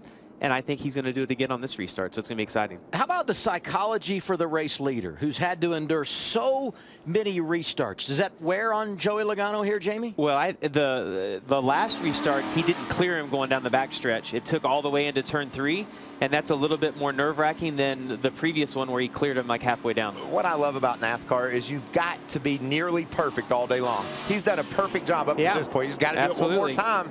And hope there's no more cautions, right? At least one more time. You know who might be in the catbird seat? Series regular Justin Allgaier. Scored more points than anybody in those first 2 stages. And perhaps he could be the spoiler in Las Vegas. Long winless streak for him. He'd love to snap it here today. It's been 79 races since he went to victory lane. Last time for Joey Logano, October at Charlotte. See if he can get it done today. 4 laps to go.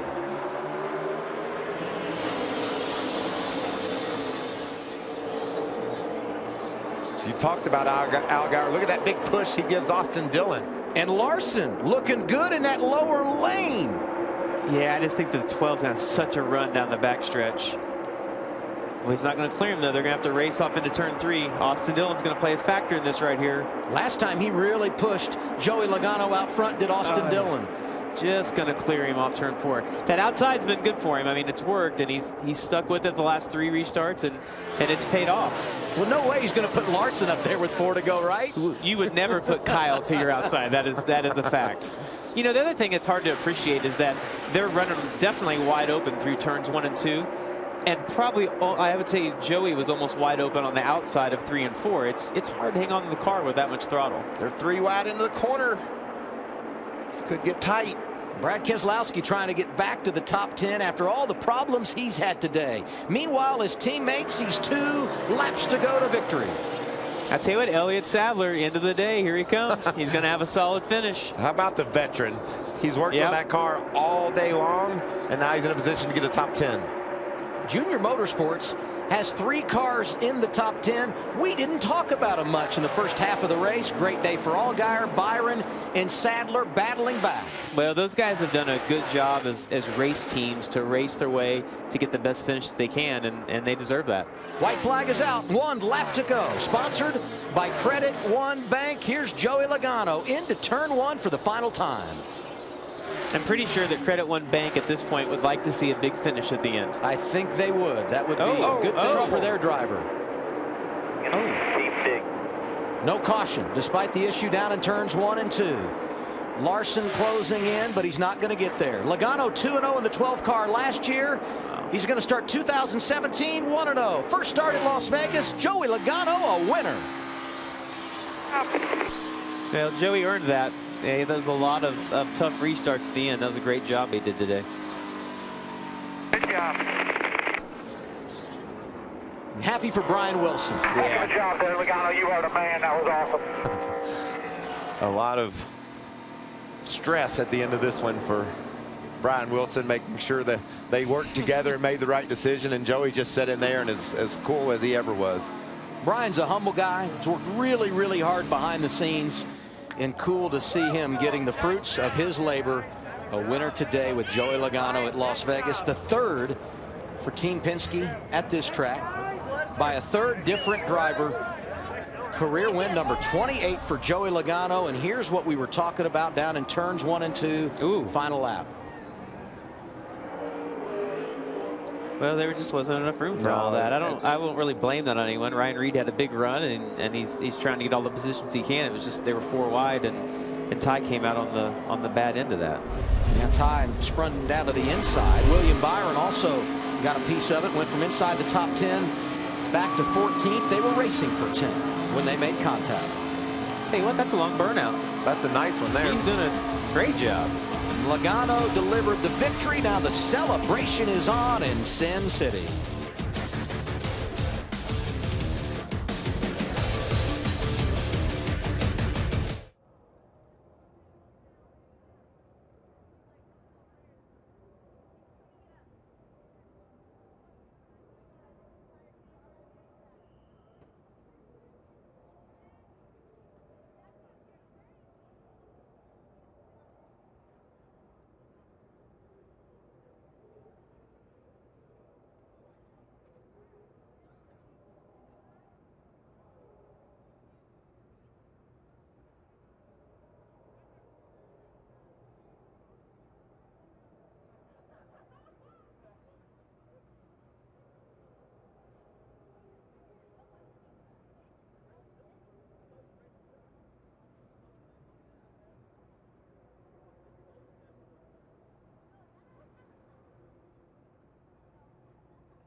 Welcome to the eBay Motors post-race show from Las Vegas Motor Speedway.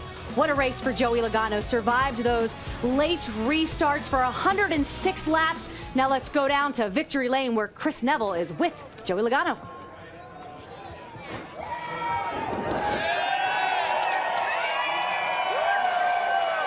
Joey Logano getting 2 wins in 2016. Gets the first win for Team Penske in 2017 in his first Xfinity race here at Las Vegas. Joey, just a dominant day for you. You led 106 laps out there, but you had 5 restarts in that final stage. How intense was that? Yeah, it was hard to figure out what to do and what lane to pick, but the one thing we did know is he had a very fast Rev Ford Mustang. Brian Wilson, all the guys that bring this 12 car out. That's 3 wins in a row for this 12 car, so that's something I'm proud to be a part of and work with these guys. And man, it's a lot of fun to have these Team Penske cars fast again in this Xfinity series. So man, it's just it feels good. Those restarts were crazy though. It's just you don't know what lane to pick. It depends on who's a good pusher, and you're trying to remember what was going on in the last one. But overall, I just got to think obviously Discount Tire, Snap-on, PPG, Shell Pennzoil. Coke, Wheels Up, everyone that helps us out with this whole Team Penske organization. So proud of it.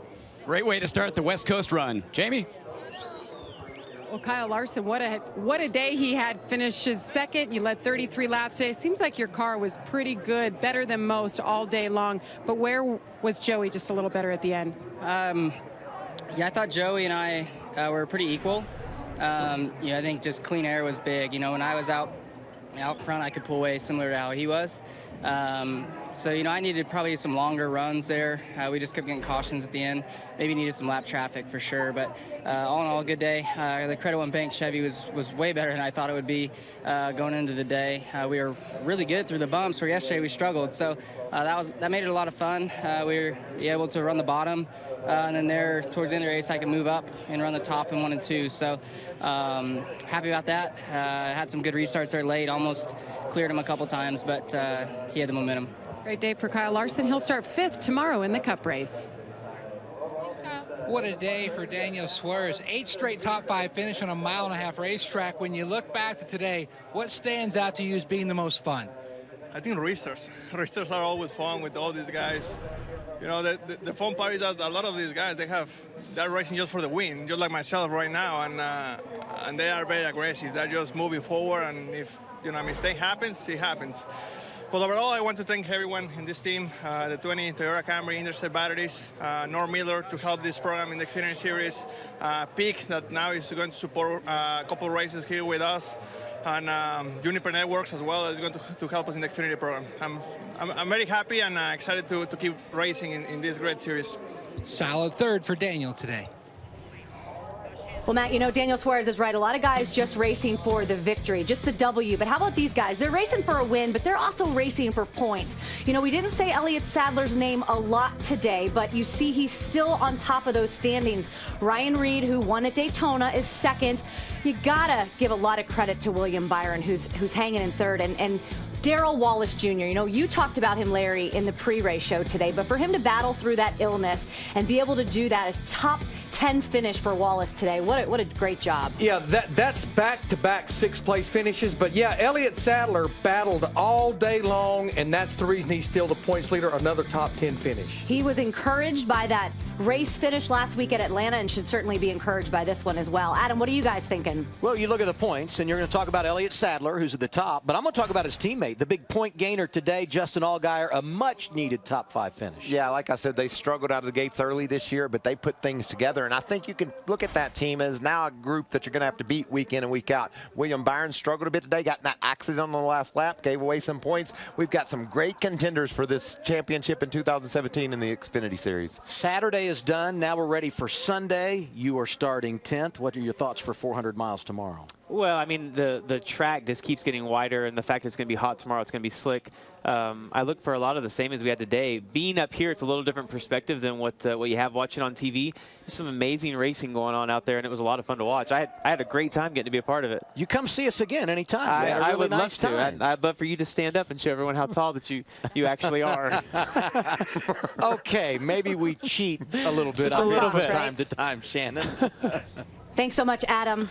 The widest selection of parts have never been easier to shop. Check out eBay Motors to find the right part for your ride. Find it, add it, get it fast. 2 words that we didn't say today, Larry McReynolds?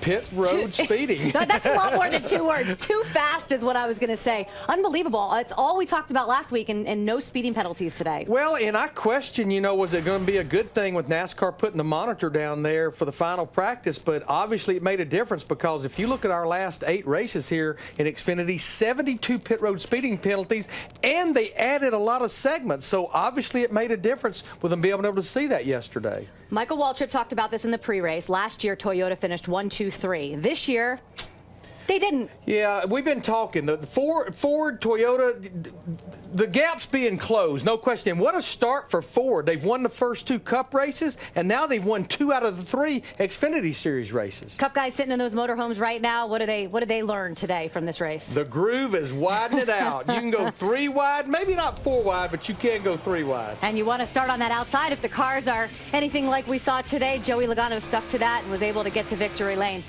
Cool hanging out with you again. I'll see you next week in Phoenix. Sounds great. In the desert. Yeah, all right. The action is not finished. Coming up next on FS1, we have UFC Fight Night. So stick around for that. And we are signing off here in Vegas. We'll see you at the casinos. This copyrighted telecast may not be reproduced, retransmitted, or used in any form without the authorized written consent of NASCAR Broadcasting. NASCAR would like to thank all of our fans for your support, and we hope you enjoyed today's broadcast.